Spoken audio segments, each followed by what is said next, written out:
ప్రతిపత్తి గల సంస్థతోటి విచారణ జరిపించి ఎవరైతే పరీక్ష రాసిరో మెయిన్స్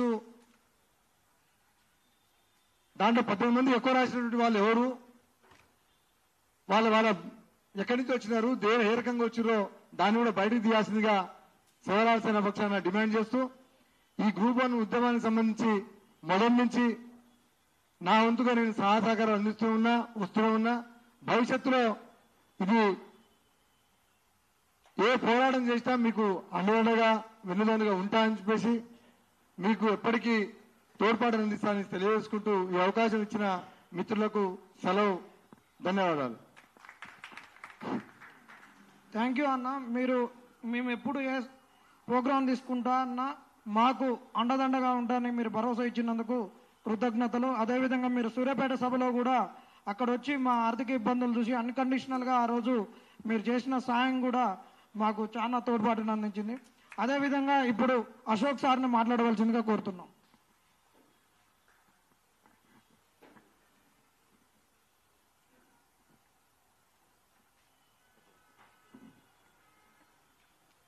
వేదిక మీద ఉన్నటువంటి వివిధ పార్టీల నాయకులు, అలాగే విద్యార్థులు,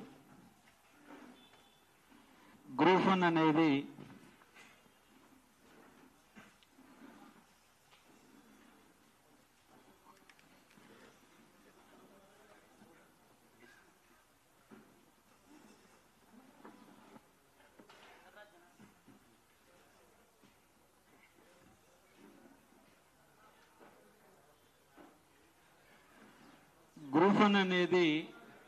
వడవని ముచ్చటగా మారింది. కానీ ఫైనల్గా మాత్రం ఫలితం మాత్రం న్యాయం జరుగుద్దని భావిస్తా ఉన్నాను. ఎందుకంటే 2011 గ్రూప్ 1 ప్రిలిమ్స్లో 6 ప్రశ్నలు తప్పొస్తేనే మెయిన్స్ ఎగ్జామ్ అయిపోయినాక, ఇంటర్వ్యూ అయిపోయినాక ఫైనల్ ఫలితాల ముందు రద్దు చేస్తే మళ్ళీ కంప్లీట్గా రీ ఎగ్జామ్ పెట్టారు 2016లో. సేమ్ అదే పునరావృతం అవుతుంది. ఏపీకి సంబంధించి కూడా 2018లో జరిగినటువంటి గ్రూప్ 1 కూడా ఇవాళ కూడా అది పంచాయతీగా కొనసాగుతూనే ఉంది. కానీ మన పంచాయతీ కూడా జరుగుతూనే ఉంది. ఎందుకంటే గ్రూప్ 1 నోటిఫికేషన్లో గందరగోళం, జీవోలు మార్చడం, ప్రిలిమ్స్లో ప్రశ్నలు తప్పు రావడం, 1 కాదు 2 కాదు 14 ప్రశ్నలు తప్పు ఉండడం, దాదాపు 20కి పైన కేసులు ఉన్నప్పటికీ కూడా వద్దని మొత్తుకున్నా, ధర్నాలు చేసినా బలవంతంగా గ్రూప్ 1 మెయిన్స్ పెట్టడం, మెయిన్స్లో ఫిలిమ్స్లో రెండోసారి పెట్టినప్పుడు కేవలం ఒక బయోమెట్రిక్ కారణంగా దాన్ని రద్దు చేశారు. మరి ఫిలిమ్స్లోనే బయోమెట్రిక్ లేకపోతే రద్దు చేస్తే ఫైనల్లో వాళ్ళ 18 మంది లెక్క తేలడం లేదు. మరి వాళ్ళు ఎవరొచ్చారు అంటే తెలంగాణ పబ్లిక్ సర్వీస్ కమిషన్ దగ్గర ఇంతవరకు లెక్కలు లేనటువంటి పరిస్థితి. అర్ధరాత్రి 12 గంటల 3 నిమిషాలకి అపాయింట్మెంట్ ఆర్డర్లు ఇస్తారు. ఇది ఎక్కడ కూడా జరిగినటువంటి అసత్యంగా, అంటే కంప్లీట్గా 563 అంటే దాదాపుగా యూనియన్ పబ్లిక్ సర్వీస్ కమిషన్ ఒక 1 ఇయర్లో నోటిఫికేషన్ ఇస్తే 1000 పోస్టులు ఇస్తుంది. కానీ ఒక తెలంగాణలోనే 563 పోస్టులు. నాకు తెలిసి 1956 నుంచి ఆంధ్రప్రదేశ్ పబ్లిక్ సర్వీస్ కమిషన్లో ఇన్ని పోస్టులు ఎప్పుడైనా పడ్డాయంటే ఏ రోజు కూడా ఇన్ని పోస్టులు పడలే. 563 పెద్ద పోస్టులు. కేసీఆర్ గవర్నమెంట్లో పేపర్లు అమ్ముకుంటే కాంగ్రెస్ గవర్నమెంట్లో ఉద్యోగాలు అమ్ముకున్నటువంటి అపవాదు బలంగా ఉన్న సందర్భం కనబడతా ఉంది. అక్కడ 14 పేపర్లు లీక్ అయినాయని తెలంగాణ పబ్లిక్ సర్వీస్ కమిషన్ ముట్టడి చేస్తే చివరికి ప్రభుత్వమే మారిపోయిన సందర్భం కనబడతా ఉంది. కాబట్టి ఈ గ్రూప్ 1 కూడా ఈ కాంగ్రెస్ యొక్క పుట్టి ఖచ్చితంగా ముంచబోతున్నది. ఎందుకంటే తెలంగాణ రాష్ట్రంలోనే మనకు ఒక సివిల్స్ లాంటి ఎగ్జామ్ గ్రూప్ 1 ఇన్ని పోస్టులు మళ్ళీ పడతాయంటే నెక్స్ట్ నోటిఫికేషన్లో 50-100 పోస్టులకు మించి వేసే పరిస్థితి లేదు. ఆల్రెడీ మనం వీధి పోరాటాలు గ్రూప్ 1 మీద, నాకు తెలిసి గ్రూప్ 1 మీద ఎన్ని మీటింగులు జరినాయంటే అన్ని మీటింగులు జరినాయి. ఒక దానికి సాక్షిభూతమే సోమాజిలో ప్రెస్ క్లబ్. నిన్నగాక మొన్న తెలంగాణ జాగృతి ఆధ్వర్యంలో కూడా నిన్న ఒక మీటింగ్ జరిగింది. మళ్ళీ వాళ్ళ అఖిలపక్ష సమావేశం పేరుతో మీటింగ్ జరుగుతుంది. కాబట్టి మనకు 1905లో వందే మాతర ఉద్యమం జరగడానికంటే ముందు 3000 మీటింగులు జరిగినాయి. కాబట్టి కాంగ్రెస్ గవర్నమెంట్ మళ్ళీ కూలిపోవడానికి ఈ గ్రూప్ 1 మీటింగులు కూడా ప్రధాన కారణమవుతాయి. ఫైనల్ గా మనందరూ కూడా న్యాయం జరుగుతుంది. ఆల్రెడీ వీధి పోరాటాలు అన్ని చేసినాం కాబట్టి ఇప్పుడు మనం కొట్లాడాల్సింది హైకోర్టులో డివిజన్ బెంచ్ లో రేపు కొట్లాడాలా. ఎట్లాగా డివిజన్ బెంచ్ లో, ఎందుకంటే అది మేనేజబుల్ తీర్పు. ఎందుకంటే 222 పేజీల తీర్పు వస్తే కనీసం 22 నిమిషాలు కూడా వినకుండానే ఆ తీర్పుని పక్కన పెట్టే సందర్భం మనకు కనబడుతుంది. డివిజన్ బెంచ్ మేనేజబుల్ అయింది. కాబట్టి ఇక్కడ హైకోర్టుని మేనేజ్ చేశారు కానీ సుప్రీంకోర్టుని మేనేజ్ చేయడం సాధ్యం కాదు. ఇక్కడ పార్టీల యొక్క నాయకులు కూడా ఉన్నారు. నేనేమంటున్నానంటే మీరు ఇనిషియేటివ్ తీసుకోండి. ఇప్పుడు కావాల్సింది ఏంటంటే న్యాయ ప్రక్రియకి, న్యాయవాదులకి వాదించడానికి న్యాయవాదులకు అవసరమైనటువంటి మనీ కావాలా. నిన్న కూడా ఇక్కడ తెలంగాణ జాగృతి ఆధ్వర్యంలో న్యాయపరంగా మేము 100% మీకు సపోర్ట్ చేస్తాం, మీకు అండగా ఉంటామని చెప్పారు. ఇక్కడ వేదిక మీద టిఆర్ఎస్ పార్టీకి వెళ్ళి రాకేష్ రెడ్డి అని ఉన్నాడు, అలాగే బీజేపీ పార్టీకి వెళ్ళి గువ్వల రాజన్ ఉన్నాడు. కాబట్టి ఇద్దరు కూడా, మీరు కూడా ఇక్కడ హామీ ఇచ్చి ఖచ్చితంగా ఈ గ్రూప్ 1 విషయంలో, ఎందుకంటే వాళ్ళు ప్రతిపక్ష పార్టీలు, ఇద్దరు కూడా ప్రతిపక్ష పార్టీలో ఉన్నారు కాబట్టి ఖచ్చితంగా మేము హామీ ఇస్తాం, మా అధిష్టానంతో మాట్లాడుతాం, న్యాయ ప్రక్రియ పరంగా సుప్రీంకోర్టు వరకు మేము గట్టిగా నిలబడతాం, అక్కడ సింగిల్ బెంచ్, డివిజన్ బెంచ్ వరకు నిలబడతాం, మీకు అండగా నిలబడతామని చెప్పేసి ఈ వేదిక ద్వారా మద్దతు ఇవ్వాల్సిందిగా కోరుతా ఉన్నాం. ఎందుకంటే మన గ్రూప్ 1 విషయంలో ఇప్పటికీ 100 రకాల తప్పిదాలు జరినాయని చెప్పేసి పాయింట్ లెక్కలు చెప్తే కనీసం గంట పడుతుంది. ఇవన్నీ అరిగిపోయినటువంటి ముచ్చట్లే. కాబట్టి మేము బలంగా మన తెలంగాణ జాగృతి మీటింగ్ కూడా అదే చెప్పినాం, మీరు స్ట్రీట్ ఫైట్ చేశాము, మీరు లీగల్ ఫైట్ చేయని చెప్తున్నాం. కాబట్టి ఇప్పుడు కూడా ఇక్కడ ఉన్నటువంటి పార్టీ సంబంధించినటువంటి ముఖ్య వ్యక్తులుగా మీరు వచ్చారు కాబట్టి మీరు ఖచ్చితంగా మీ అధిష్టానంతో మాట్లాడి ఈ గ్రూప్ 1, ఎందుకంటే 563 అంటే 1 కాదు 2 కాదు, రేపు రాష్ట్రమే వాళ్ళ గుప్పెట్లో ఉంటుంది. 115 డిఎస్పీలు, దాదాపు 50 పైనటువంటి డిప్యూటీ కలెక్టర్లు, రేపు వాళ్ళంతా ఐఏఎస్ ఆఫీసర్లు అవుతారు, ఐపీఎస్లు అవుతారు. ప్రతి డిపార్ట్మెంట్ హెడ్ వాళ్ళ 563 మంది. తర్వాత 5 ఏళ్ల తర్వాత రాష్ట్రంలో ఎన్ని డిపార్ట్మెంట్లు ఉన్నాయో అన్ని డిపార్ట్మెంట్లకు ఇన్ఛార్జీలు ఎవరైతారంటే ఇవాళ గ్రూప్ 1 సెలెక్ట్ అయిన వాళ్ళు ఇన్ఛార్జీలుగా ఉంటారు. అక్కడ వాళ్ళు తీసుకొని సర్టిఫికేట్ తీసుకొని రెడీగా ఉన్నారు. వాళ్ళు కనుక అసమర్థులు, అన్యాయంగా వచ్చిన వాళ్ళు, డబ్బులు కొనుక్కొని వచ్చిన వాళ్ళు, పేపర్ వాల్యుయేషన్ లో గందరగోళాల వల్ల అందంగా రైటింగ్ ఉన్న కారణంగా వాళ్ళు వచ్చి సీట్ల కూర్చే సందర్భం కనబడుతుంది. ఖచ్చితంగా న్యాయం జరగాల్సిందే. ఆ న్యాయ పోరాటంలో ఖచ్చితంగా అశోక్ సారు మొదటి నుంచి గట్టిగా నిలబడిండు. ఆయన ఫస్ట్ మాట్లాడినందుకు నా పైన ఇప్పటికీ ఈ గ్రూప్ 1 విషయం మీదనే 3 కేసులు పెట్టారు. ఇంకా మనందరి పైన కేసులు పెట్టినా కూడా న్యాయ ప్రక్రియంగా ఎదుర్కొనే ఒక ప్రయత్నం చేద్దాం. కాబట్టి పార్టీ పరంగా మీ స్టాండ్ ఖచ్చితంగా చెప్పాలి.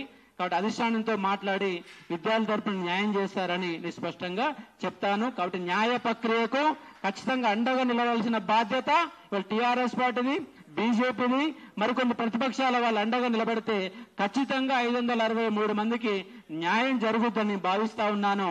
అసలైనటువంటి అభ్యర్థులేమో బయట ఉన్నారు, అసలు కానీ రాయడం రాని వాళ్ళు, ఉద్యోగాలు కొనుక్కున్న వాళ్ళేమో ఉద్యోగాలు ఉన్నటువంటి సందర్భం మన మీటింగ్లతోని వాళ్ళు కూడా నిద్రలేని రాత్రులే గడుపుతా ఉన్నారు.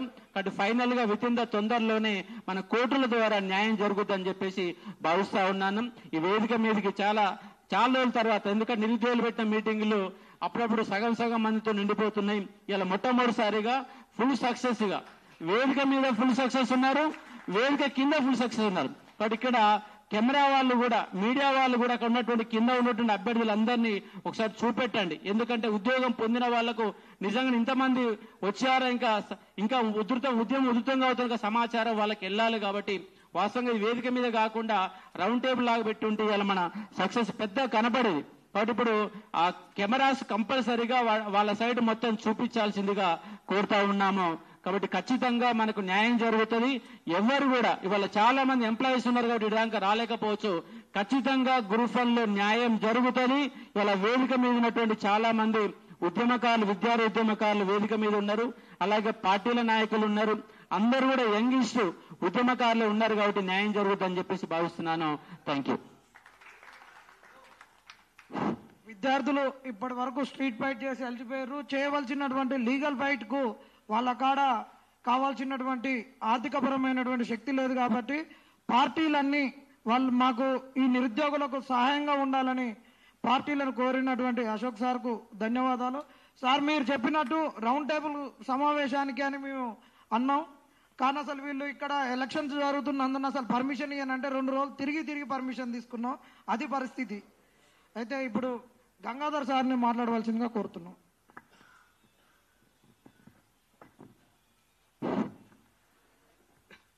ఐదు 563 పోస్టులు అంటే నేను ఎప్పుడు చెప్తూ ఉంటానన్నమాట. వచ్చే 2 నుండి 3 దశాబ్దాల పాటు తెలంగాణ భవిష్యత్తును నిర్ధారించే నోటిఫికేషన్ ఇది. తెలంగాణ ఏర్పడి 2014లో ఏర్పడిన తర్వాత, అసలు ఆంధ్రప్రదేశ్ 1956లో ఏర్పడిన తర్వాత అతిపెద్ద నోటిఫికేషన్ ఇప్పుడు అశోక్ సార్ అన్నట్టు.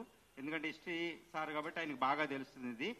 ఇప్పుడు అతిపెద్ద నోటిఫికేషన్ 563 పోస్టులని ఎవరికి ఇచ్చారు?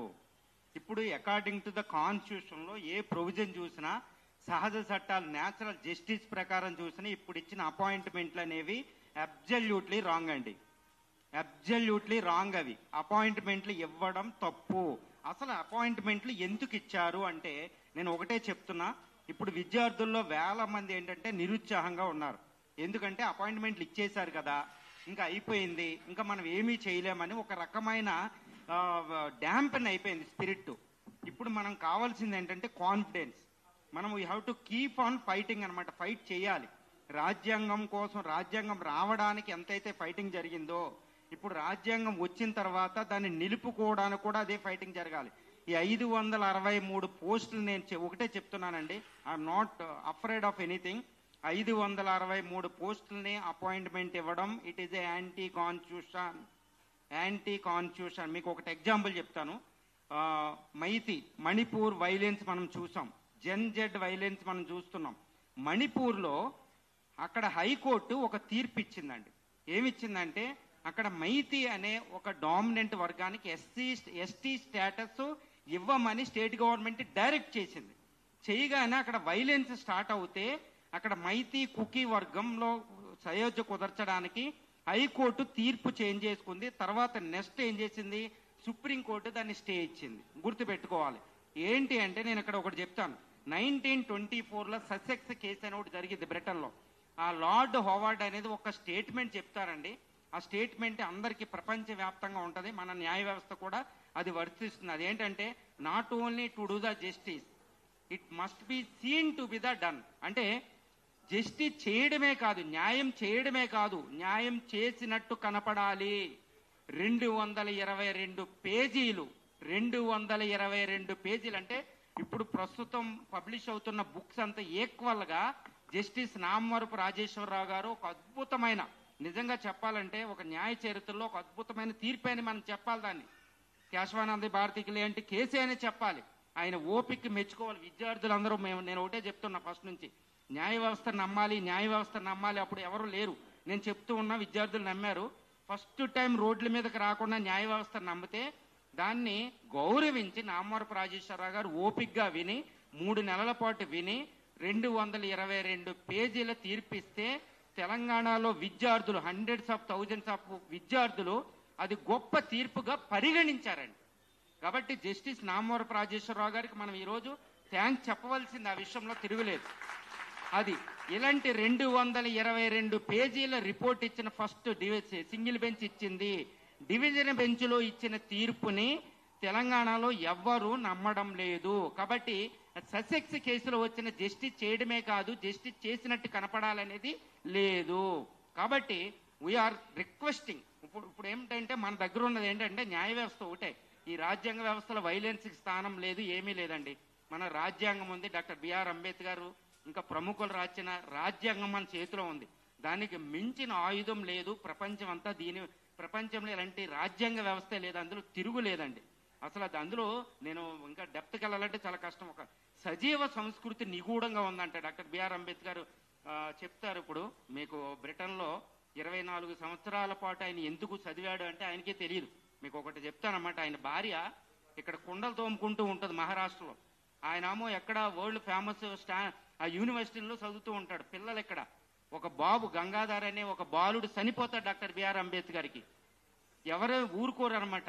ఏంటి ఇక్కడ నేను పిల్లోళ్ళు చనిపోతుంటే తెగుళ్ళతో ఉంటే నువ్వు అక్కడ చదువుకోవడం ఏంటనే వాళ్ళ భార్య అందో. ఆయన ఎందుకు చదువుతాడు కూడా ఆయన తెలియదు. ఇదిగో ఈ రోజు మనం ఎంజాయ్ చేసే రాజ్యాంగం అన్నమాట. ఈ రాజ్యాంగం మనం రక్షించాలి. నేను ఇప్పుడు ఏంటంటే ఈ వేదిక సాక్షిగా ఇప్పుడు మనకు జరిగిపోయే సొల్యూషన్ కావాలన్నమాట. I'm appealing to the conscience of the those who are sitting on the judge అన్నమాట. డివిజన్ బెంచ్ లో కూర్చునే జడ్జిల్ని వాళ్ళ ఆత్మనికి నేను ప్రాధేయపడ అడుగుతున్నా. 222 పేజీల నామవరపు రాజేశ్వరరావు గారు జస్టిస్ ఆయన ఇచ్చిన తీర్పుని ప్రకారం, రాజ్యాంగం ప్రకారం తెలంగాణలో విద్యార్థులు వాళ్ళ నమ్మకాన్ని, రాజ్యాంగం యందు ఉన్న వాళ్ళ నమ్మకాన్ని ప్రోధి చేసే విధంగా ఆ ఆర్గ్యుమెంట్లు జరిగి గొప్ప జడ్జిమెంట్ వస్తుందని, అలాంటిది రావాలని నేను కోరుకుంటున్నా. ఇప్పుడు మన హ్యాండ్స్ మన అంతా జడ్జిల చేతిలో ఉంది. వాళ్ళు దే ఆర్ నాట్ లార్డ్స్. నేను మళ్ళా చెప్తున్నానండి, జడ్జెస్ ఆర్ నాట్ లార్డ్స్. వాళ్ళు దే ఆర్ నాట్ గాడ్స్ అండి. ఎందుకంటే they have to protect the constitution of India, they have to work under the constitution of India. ఈ విషయాన్ని నేను రిపీటెడ్ గా చెప్తున్నా మీడియాలో కూడా. ఎందుకంటే we are all here to protect the constitution. అంతే, మనమే తయారు చేసుకున్నాం కదా రాజ్యాంగాన్ని. అందులో include justice, include political parties. ఎవరు ఏ పొలిటికల్ పార్టీ ఎవరు దే ఆర్ నాట్ లార్డ్స్. ఈ రోజు ప్రజలు థ్రోన్ అవుట్ చేస్తే పక్క పోవాలి, పోస్టులో ఉండరు ఇక్కడ. మళ్ళీ వాళ్ళు ఇస్తే పదవుల్లో ఉండాలి. ద గ్రేట్ ఇందిరయ్య బయటికి వెళ్ళిపోయింది, గుర్తుపెట్టుకోవాలి మనం. రాజ్యాంగ సంస్థలు ప్రక్షాళన, రాజ్యాంగ సంస్థలు బలంగా ఉండాలి. మీకు ఒకటే చెప్తున్నా, రాజ్యాంగ వ్యవస్థ అనేది ప్రజలు ఇచ్చింది, ప్రజలు తమకు తాముకు తయారు చేసుకున్న అనేది ఊరికే రాలేదు. ఇప్పుడు ఆ రాజ్యాంగ వ్యవస్థ యందు ప్రజలు నమ్మకం అపనమ్మకంతో చూస్తున్నారు ఇక్కడ తెలంగాణలో విద్యార్థులు. ఎందుకంటే 563 సార్ చెప్పినట్టు 563 పోస్టులు ఎవరండి? 2 నుంచి ఇప్పుడు 2-3 దశాబ్దాల పాటు తెలంగాణ భవిష్యత్తుని నిర్ధారిస్తారు. ఇక్కడ పొలిటికల్ పార్టీస్ కాదు నిర్ధారించేది. ఫైనల్ గా అక్కడ ఐఏఎస్ ఐపీఎస్ వాళ్ళు కన్ఫర్ట్ ఐఏఎస్ ఐపీఎస్లు వస్తున్నాయి, వాళ్ళు నిర్ధారిస్తారు. ఇప్పుడు ఏం చేయాలి? ఒక సీఎం ఉంటే ఆయన కింద ఎంతో మంది సెక్రటరీస్ అంతా ఐఏఎస్లు ఉంటారు. ఒక కలెక్టర్, ఒక మినిస్టర్కి ఏం వాల్యూ ఉంటుందండి? మినిస్టర్ వాళ్ళు they are not experts, but they will guide అంతే. బట్ ఇప్పుడు ఎగ్జిక్యూటివ్ అంతా ఇప్పుడు పీపుల్ నమ్మతం 563లో కేవలం 60 నుంచి 70 మందిని మినహాయిస్తే మిగిలిన దే ఆర్ నాట్ ఎలిజిబుల్ అండి. ఇప్పుడు వాళ్ళని ప్రజలు నమ్మడంలే. మరి ఎవరు గవర్నమెంట్ ఏం చేస్తుంది? ఇప్పుడు ఇదే గవర్నమెంట్ ఇప్పుడు పదవిలో ఉన్న వాళ్ళు 1 సంవత్సరం క్రితం వేరుగా మాట్లాడారు, ఇప్పుడు పదవిలో ఉండి ఎవరికీ సమాధానం చెప్పడం లేదు. ఇంకోటి ఏంటంటే తెలంగాణ పబ్లిక్ సర్వీస్ కమిషన్ లో ఉన్న వాళ్ళు మనం క్వశ్చన్ చేయాలి. ఎందుకంటే అది రాజ్యాంగబద్ధ సంస్థ. అశోక్ సార్ మీద ఎన్నో కేసులు పెట్టినాయి. తర్వాత ఎంతో మందికి నోటీసులు ఇచ్చారు బుర్రా వెంకటేశం గారు. ఇప్పుడు నేను ఒక లెటర్ రాస్తే దానికి ఒక జవాబు ఇచ్చి వెంటనే వెబ్సైట్ నుంచి రిమూవ్ చేశారు ఆయన. నేను ఆయన్నే క్వశ్చన్ చేస్తున్నా, ఒక రాజ్యాంగబద్ధ సంస్థని నడిపే అంత క్వాలిఫికేషన్స్ మీకు ఉన్నాయా? ఎందుకంటే అదే తెలంగాణ పబ్లిక్ సర్వీస్ కమిషన్కి ఇప్పుడు అశోక్ నగర్ ఎంత దూరం ఉంటుందండి? ప్రజలకు సమాధానం చెప్పడానికి మీరు రారా? ప్రజలతో సమాధానం చెప్పడానికి మీరు లేరా? వాళ్ళకున్న డౌట్లను క్లారిఫై చేయడానికి మీరు లేరా? అసలు మీ నోటిఫికేషన్, అసలు మీరు పేపర్లు దుద్దారని మాకు నమ్మకం ఏంటి?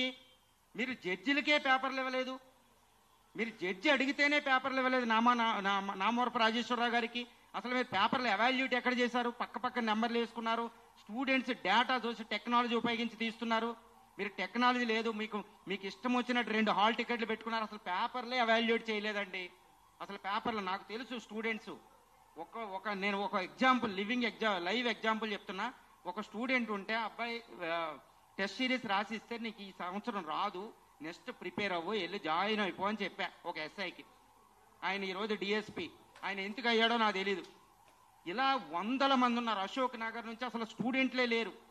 అద్భుతమైన సెంటర్, అక్కడ ప్రిపేర్ అయ్యేవాళ్ళు లేరు. 5 రూపాయలు మిల్స్ తింటూ మళ్ళీ 5 రూపాయలు తింటూ ఉన్నారు వాళ్ళు. అసలు ఈ నోటిఫికేషన్ కాదండి. నేను ఆల్రెడీ మొన్న జాగృతి కవిత మేడం గారు పెట్టినప్పుడు అన్నానమాట. ఇప్పుడు 563లో నేను ఛాలెంజ్ చేసి చెప్తున్నా. ఎందుకంటే Telangana public service commission transparent గా చెప్పలేదు కాబట్టి 563లో 60 మందిని మినహాయిస్తే 60 మంది పేదోళ్ళు మంచోళ్ళు వచ్చారు. వాళ్ళని ముందు పెట్టి మిగిలిన వాళ్ళందరూ కప్పెడుతున్నారు. కాబట్టి వాళ్ళు అసలు అడ్మినిస్ట్రేషన్ ఉండడానికి అర్హత లేదు. వాళ్ళకి అపాయింట్మెంట్లు ఇవ్వడం కూడా తప్పే. ఎందుకంటే ఒక సీఎం లెవెల్లో సీఎం గారు ఒక మిడిల్ మ్యాన్ గా ఉండాలి. అక్కడ ఎందుకు అపాయింట్మెంట్లు ఇచ్చారు, అంత హడావుడిగా ఎందుకు ఇచ్చారు అనేది బిగ్గెస్ట్ క్వశ్చన్. కానీ నేను లాస్ట్ మాట చెప్తానండి, అపాయింట్మెంట్లు ఇచ్చినా అవి ఉండవు. ఎందుకంటే we are working under the constitution of India. అది వర్క్ అవుట్ అవుతుంది. సార్ చెప్పినట్టు ఎట్టి పరిస్థితుల్లో మనం గెలుస్తాం. 563 మంది ఇంటికి వెళతారు. తిరుగు లేకుండా వెళ్తారండి. మనం గెలుస్తాం ఈ విషయంలో. మీకు మేము నమ్మకాన్ని ఉంచుకోండి. వాళ్ళకి అపాయింట్మెంట్ ఇచ్చేస్తే మనం ఓడిపోయామని ఫీల్ అవ్వకండి. ఫైట్ చేస్తూనే ఉండండి. ఎక్కడెక్కడోడు ఇప్పుడు రాలేరు, నాకు తెలుసు. మొబైల్లో అని ఇప్పుడు సపోర్ట్ చేస్తే లైవ్లో ఉన్నా ఎవరు ఉన్నా ఇదిగోండి ఇప్పుడు జనార్దన్ గారు వీళ్ళు they are keep on fighting అండి. వండర్ఫుల్ ఫైట్ చేసేవాళ్ళు ప్రతి వాళ్ళకి సహకరించండి. అన్ని ఏ రాజకీయ పార్టీలు అయితే మనల్ని సపోర్ట్ చేస్తేనే వాటిని ఆదరించండి. భవిష్యత్తులో ఈ రోజు మనకు ఉపకారం చేసే వాళ్ళని ఎవరిని మరపించవద్దు. ఈ రోజు మనకు ఉపకారం చేసేవాళ్ళు ప్రతి వాళ్ళు తెలంగాణ భవిష్యత్తు నిర్మాణానికి పాటుపడేవాళ్ళే. Thank you very much.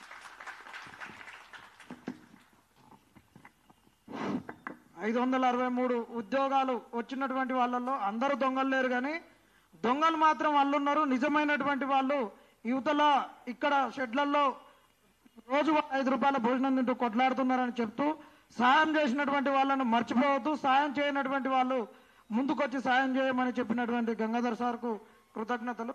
ఇప్పుడు ఆర్పిఐ పార్టీ అంబేద్కర్ గారి తెలంగాణ రాష్ట్ర అధ్యక్షులు గాలి వినోద్ కుమార్ సార్ని మాట్లాడవలసిందిగా కోరుతున్నాం. థ్యాంక్ యూ తమ్ముడు. నాకు తెలిసి ఇంట్లో నేను ఒక 10, 20, 30 దాకా అటెండ్ అయిన అనుకుంటా గ్రూప్ 1 మీ మీటింగ్లు. ఆ రోజు ప్రొఫెసర్ హరగోపాల్ గారి నేతృత్వంలో మనం ఒక కమిటీ అనుకుని అన్నాం. ఆ కమిటీ ముఖ్యమంత్రి గారికి కలవాలని చెప్పేసి అన్నాం. మరి ఇంతవరకు దానికి సమాధానం లేదు. ప్రొఫెసర్ కోదండరామరెడ్డి గారి నేతృత్వంలో కూడా ఈ హరగోపాల్ గారు వీళ్ళిద్దరు కలిసి కమిటీ ద్వారా తేల్చాలి, అవకతవకలని తేల్చాలన్నాం. మరి కోదండరామ్కు 15 మాత్రము రేవంత్ రెడ్డి అన్యాయం చేసిండు. తన రెడ్డి కాబట్టి ఇచ్చుకున్నాడు పదవి 15 రోజులకి. మరి ఆయన రెడ్డి కాబట్టి ఆయనకు అధికారం ఉంది కాబట్టి ఎంపీలు ఇచ్చుకున్నాడు, ఎమ్మెల్యేలు ఇచ్చుకున్నాడు, కార్పొరేషన్ చైర్మన్లు ఇచ్చుకున్నాడు, even additional advocate general, law secretary, ఇట్లా చెప్పుకుంటూ పోతే 72% పదవులని రెడ్లకు ఇచ్చుకున్నాడు. ఎంత? 5%.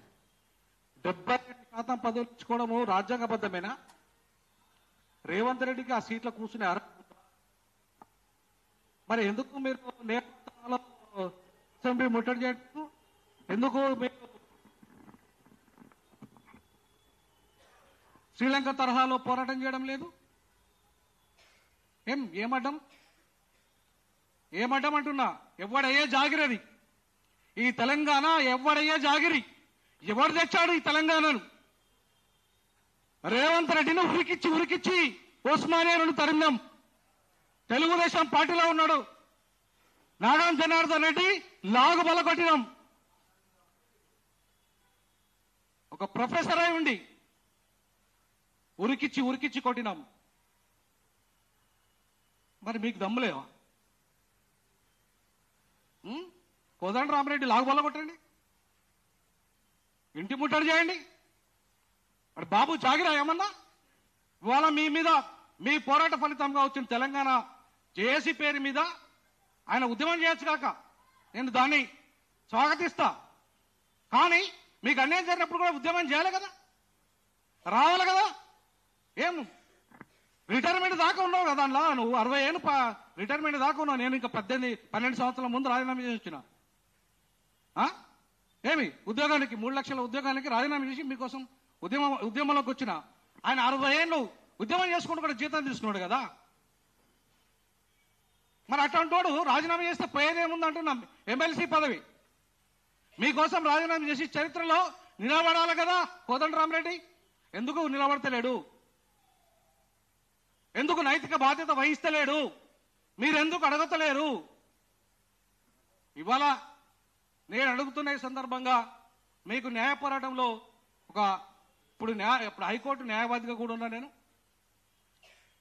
న్యాయ పోరాటంలో డివిజన్ బెంచ్ సుప్రీంకోర్టు వరకు కూడా నేను మీ పోరాటానికి మద్దతు ఇస్తా. మీకు సుప్రీంకోర్టులో నా స్టూడెంట్ ఉన్నాడు, చాలా తక్కువగా, చాలా ఎక్సలెంట్ స్టూడెంట్. ఆయన నేషనల్ యూనివర్సిటీలో పిహెచ్డి చేశాడు నా స్టూడెంట్. అక్కడ ఇప్పుడు గవాయినే గజగజలాడిస్తున్నాడు. అంతటి టాలెంటెడ్ పర్సన్. సో అట్లాంటి వాటితో మీకు చాలా తక్కువ ఫీజుతోని నేను సుప్రీంకోర్టులో వాదింపేయడానికి బాధ్యత తీసుకుంటాను. సీనియర్ అడ్వకేట్గా ఇవాళ డిసిగ్నేట్ అయి ఉన్నాడు. అంతేకాకుండా మిమ్మల్ని ఒకటే రిక్వెస్ట్ చేస్తా ఉన్నాను, కాంగ్రెస్ పార్టీని జూబ్లీ హిల్స్ ఎన్నికల్లో ఓడగొట్టాలి. ఈ బాధ్యత మీదే, గెలిపించింది మీరే, ఇప్పుడు ఓడగొట్టాల్సింది కూడా మీరే. లోకల్ బాడీ ఎన్నికల్లో, వచ్చే లోకల్ బాడీ ఎన్నికల్లో జడ్పీటీసీ, ఎంపీటీసీ, సర్పంచ్లు అన్నిట్లలో మీరు పోటీ చేయాలి. మా ఆర్పీఐ 50% మీకు ఇస్తుంది. ఎవరైతే పోటీ చేయాలనుకుంటున్నారో నిరుద్యోగులకు మీకు 50% టికెట్లు ఇస్తాను. నేను 50% టికెట్లు ఇస్తా అంటున్నా. మీకు ధైర్యం ఉంటే, దమ్ముంటే రండి. నాకు ధైర్యం దమ్ముంది కాబట్టి నేను ఉద్యోగం రాజీనామా చేసిన, అంత పెద్ద ప్రొఫెసర్ ఉద్యోగం రాజీనామా చేసి రాజకీయాల్లోకి వచ్చిన. మీకు దమ్ము ధైర్యం ఉంటే రండి, పోటీ చేయండి, ప్రజల దగ్గరికి వెళ్ళండి, అడగండి, అన్యాయం చేసిన వాళ్ళని గెలిపిద్దామని అడగండి. గతంలో బీఆర్ఎస్ లో జరిగిన అన్యాయం జరిగింది, తర్వాత కాంగ్రెస్ లో జరుగుతున్నది. కాబట్టి ఏ పార్టీ చూసినా కూడా మీకు న్యాయం చేసే పార్టీ కాదు. బాబాసాహెబ్ అంబేద్కర్ స్థాపించిన పార్టీ. బాబాసాహెబ్ అంబేద్కర్ ఏ రాజ్యాంగం ద్వారా సమన్యాయము అందరికీ జరగాలని చెప్పేసి శాసించిన పార్టీ. ఆ పార్టీకి ఇవాళ అధ్యక్షునిగా ఉన్నాను. బడుగు బలహీన వర్గాలు ఎక్కువ మంది ఉన్నారు, బాధితులంతా వాళ్ళే, అన్యాయం వాళ్ళకే జరిగింది ఎక్కువ. కాబట్టి ఇవాళ మీరు ముందుకు రావాలి. మీరు ముందుకొచ్చి నేపాల్ తరహా పోరాటం చేస్తారా చేయండి, దానికి కూడా నేను సపోర్ట్ చేస్తా. లేదా వీళ్ళని గద్దెదించడానికి రాజకీయ పోరాటానికి సిద్ధమవుతారా రండి. ఏ పోరాటం చేయం, ఉట్టుకనే రౌండ్ టేబుల్స్ పెడతా అంటే నడవదు, మీకు న్యాయం జరగదు. నేను చెప్తున్నాను కదా, న్యాయం జరగదు. వాళ్ళు ఆల్రెడీ జాయిన్ అయిపోయిన డ్యూటీలలో.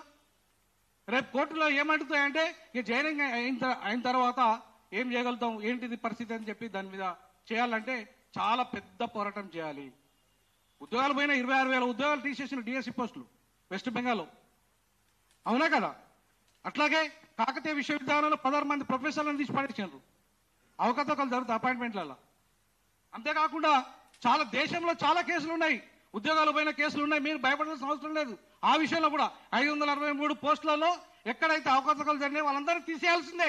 బరాబర్ చెప్తున్నాను. కొన్ని 100 కోట్ల స్కామ్ జరిగింది, 100 కోట్ల స్కామ్ జరిగింది.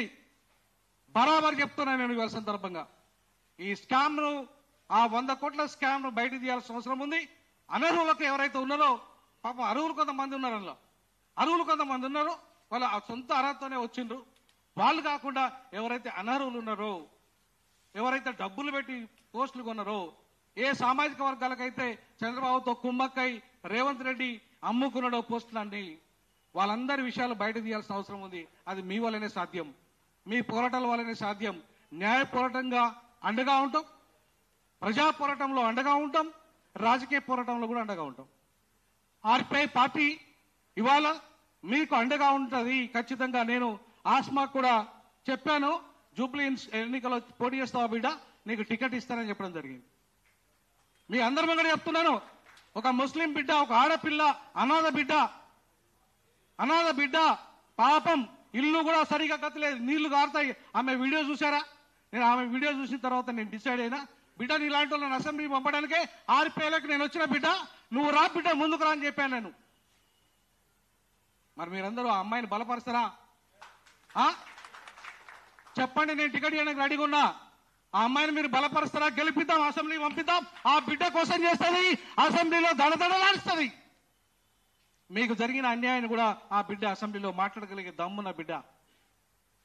సో అందుకే మనం ఇవాళ ధైర్యంగా ముందుకు రావాలి. ముందుకొచ్చి రాజకీయాలను వేదికగా చేసుకున్నప్పుడే మనకు న్యాయం జరుగుతుంది. బాబాసాహెబ్ అంబేద్కర్ ఏమన్నాడంటే, political power is the master key అన్నాడు. ఏమన్నాడు? Political power is the master key to open the doors of democracy అన్నాడు.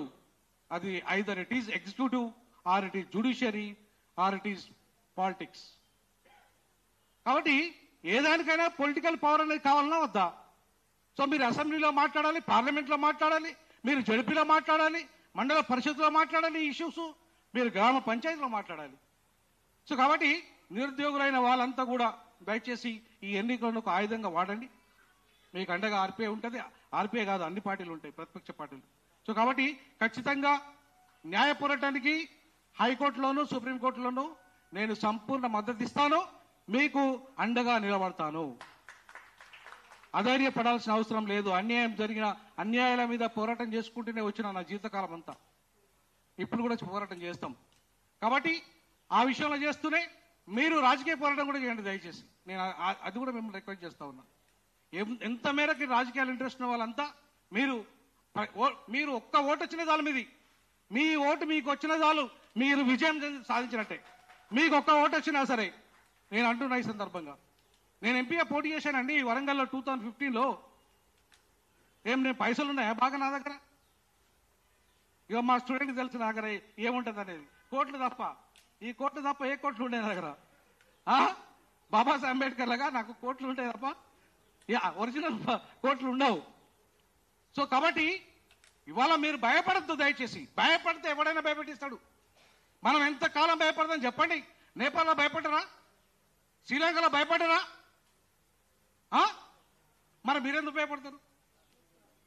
మీకు దమ్ముంటే రాజకీయాలకు శాసించండి, మొత్తం సీఎం సీట్ను ఆక్రమించండి. గ్రూప్ వన్ విద్యార్థులారా, రానున్న రోజుల్లో సీఎం సీట్ను మీరు ఏలాలే. ఆర్ట్స్ కాలేజ్ నుండి అసెంబ్లీ మెట్లెక్కాలని ఉస్మానియా విద్యార్థులకు చెప్తే వాళ్ళంతా కూడా ధైర్యం లేక ముందుకు పోలేకపోయారు. ఇవాళ ఆర్ట్స్ కాలేజ్ నుండి మొట్టమొదటి ముఖ్యమంత్రి కావాల్సి ఉండే, అయినరా? కాలేదు. ఎందుకు? విద్యార్థులు అమ్ముడు పోయారు కాబట్టి. ధైర్యంగా చెప్పగలను, నేను ధైర్యంగా చెప్పగలను. ఎవరికి అమ్ముడు పోకుండా ఉన్నా కాబట్టి చెప్పగలను. ఇలా అందుకే మిమ్మల్ని రిక్వెస్ట్ చేస్తా ఉన్నాను. మీ సమస్యకు 2 రకాల పరిష్కారం ఉంది. ఒకటి, ప్రభుత్వాన్ని దింపి మీరు గద్దెనెక్కాలి. ఇవాళ దోపిడీ పార్టీలు కాదు. రెండో పరిష్కారము న్యాయ పోరాటము. ఆ పోరాటానికి కూడా పూర్తిగా సంపూర్ణ మద్దతు ఇస్తానని తెలియజేస్తూ సెలవు తీసుకుంటాను. జై భీమ్, జై సామాజిక తెలంగాణ, జై జై సామాజిక తెలంగాణ. న్యాయ పోరాటంలో మా మద్దతు ఉంటుందని తెలియజేస్తూ, ఇప్పుడు జరిగేటటువంటి జూబ్లీ హిల్స్ ఎన్నికలలో నిరుద్యోగులు ఏం చేయాలని సార్ మార్గదర్శకం చేసినందుకు ధన్యవాదాలు సార్. ఖచ్చితంగా మీరు చెప్పినట్టు రేవంత్ రెడ్డి గారు ఏదైతే కాంగ్రెస్ను గెలిపించుకుంటాం అనుకుంటున్నారో, వాళ్ళ అధినాయకత్వం రాహుల్ గాంధీ గారు దేశం మొత్తంలో కూడా మాకు ఈవీఎంలు వద్దు, మాకు బ్యాలెట్ పేపర్ రావాలంటున్నాడు కదా.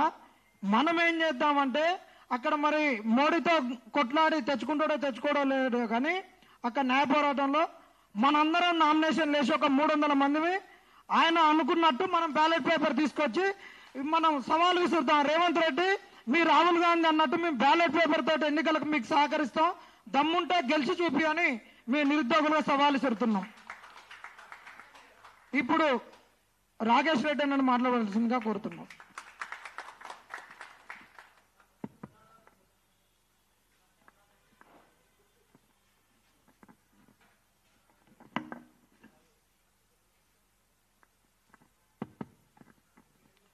ఈ అఖిలపక్ష సమావేశానికి అధ్యక్షత వహిస్తున్నటువంటి సోదరుడు, ఈ నిరుద్యోగ సమస్యలపైన వీరోచితమైనటువంటి పోరాటం చేస్తున్నటువంటి జనార్దన్ గారు, మాజీ శాసనసభ్యులు, బీజేపీ తరపున తన వాదనను వినిపించడానికి, తన గళాన్ని విప్పడానికి వచ్చినటువంటి గోల బాలరాజు గారు, ఆర్పిఐ అధ్యక్షులు, అదేవిధంగా అశోక్ సారు, గంగాధర్ గారు, మన రవి గారు, నవీన్ గారు, మిగతా మిత్రులందరికీ కూడా, వేదిక మీద ఉన్నటువంటి మిత్రులకు కానీ, వేదిక ముందున్నటువంటి నిరుద్యోగ సోదరులకు, యువకులకు, ప్రింట్ మరియు ఎలక్ట్రానిక్ మీడియా మిత్రులకు అందరికీ పేరు పేరున నమస్కారం. మిత్రులారా, గ్రూప్ 1 సమస్య మీద అఖిలపక్ష సమావేశం అనగానే సిద్ధాంతాలు వేరైనా, అభిప్రాయాలు వేరైనా, అన్ని పార్టీల వాళ్ళం ఒక్క దగ్గరకు వచ్చి కూర్చున్నాం. ఇది మీ మొదటి విజయం. ఎందుకంటే అన్ని పార్టీల వాళ్ళు ఒక సమస్య మీద ఒక దగ్గరికి వచ్చిందంటే ఆ సమస్యలో సత్యం ఉందని అర్థం, మీ పోరాటంలో నిజాయితీ ఉందని అర్థం. ఒకవైపు గ్రూప్ 1 సమస్య మీద, నిరుద్యోగుల సమస్యల మీద ప్రతిపక్ష పార్టీలు కావచ్చు, లేదా ప్రజా సంఘాల వాళ్ళు కావచ్చు, స్టూడెంట్ ఫెడరేషన్స్ కావచ్చు, నిరుద్యోగులు కావచ్చు, వాళ్ళు తమ గలాన్ని విప్పి పోరాటం చేసేటువంటి ఒక ప్రయత్నం చేస్తూ ఉంటే ప్రభుత్వం మాత్రము దీన్ని జమ్మూ కాశ్మీర్ సమస్య కంటే జటిలం చేసేటువంటి ఒక ప్రయత్నం చేస్తాం. జమ్మూ కాశ్మీర్ కంటే జటిలం, ఇది వాస్తవం. ఎందుకంటే గ్రూప్ 1 మొదలైన రోజు దగ్గర నుండి, నోటిఫికేషన్ దగ్గర నుండి మొదలు పెడితే నిన్న మొన్న పోస్ట్ ఇచ్చేంత వరకు అన్ని స్టెప్స్ లోనూ వివాదాలే ఉన్నాయి. ఇది వాస్తవం. ఆ రోజు తమ్ము పెట్టలేదనేటువంటి ఒకే ఒక్క రీజన్ తోని అది గ్రూప్ 1 పరీక్షను రద్దు చేయించింది. సరే, మంచిదే. గ్రూప్ 1 పరీక్ష రద్దు చేస్తే కోర్టు ఏం చెప్పింది? రీ ఎగ్జామ్ కండక్ట్ చేయమన్నది. కానీ ప్రభుత్వం ఏం చేసింది? లేదు, ఇంకా కొన్ని పోస్టులు మేము యాడ్ చేసి కొత్త నోటిఫికేషన్ ఇస్తామన్నారు. సరే, మంచిదే, కొత్త యాడ్ చేస్తే కొంత లాభం జరుగుతుందని చెప్పి చాలా మంది భావించారు. కానీ ఏం జరిగింది? దాంట్లో మళ్ళీ కొత్త వాళ్ళని కూడా ఇంక్లూడ్ చేసి ఆ నోటిఫికేషన్ తేవడం వల్ల కొత్త వాళ్ళు కూడా పరీక్ష రాసేటువంటి ఒక అవకాశం లభించింది. దాని మీద చాలా మంది ఇది సరైనటువంటి పద్ధతి కాదు, దీనివల్ల నష్టం జరుగుతుందని చెప్పి చెప్పడం జరిగింది. అయినా ప్రభుత్వం వినలేదు. సరే, దాని తర్వాత ప్రిలిమ్స్ కండక్ట్ చేసింది. అప్పుడు కూడా నిరుద్యోగులు చాలా ఒత్తిడి చేసింది. మీరు కొంత సమయం ఇవ్వండి ప్రిపేర్ కావడానికి అని చెప్పినా కూడా, రోడ్లెక్కి పోరాటం చేసినా కూడా వాళ్ళం గురగుర గుంజుకుంటా పోయి జీబులు ఎక్కించి, వ్యాన్లు ఎక్కించి స్టేషన్లలో పడేసింది తప్ప వాళ్ళ వాదనను వినేటువంటి ఒక ప్రయత్నం చేయలే. సరే అని ప్రిలిమ్స్ రాసిండు విద్యార్థులు. రాసిన తర్వాత ఏం చేసిండు? బీసీ, ఎస్సీ, ఎస్టీ విద్యార్థులకు న్యాయం చేయడం కోసము రాజ్యాంగానికి అనుగుణంగా తీసుకొచ్చినటువంటి జియో 55ని తుంగలో దొక్కి ఎస్సీ, ఎస్టీ, బీసీ విద్యార్థులకు అన్యాయం చేసేటువంటి జియో 29 తీసుకొచ్చారు. ఈ జియో వల్ల మా బతుకులు ఆగమైతాయి, మా జీవితాల్లో చీకట్లు నిండుతాయి, కాబట్టి దయచేసి ఈ జియోను రద్దు చేయమని చెప్పి ఇటు విద్యార్థులు, నిరుద్యోగులు, ఇటు ప్రతిపక్ష పార్టీలుగా మేము కూడా దానికి వ్యతిరేకంగా పోరాటం చేసినాం. ఎంతమంది రోడ్డెక్కి?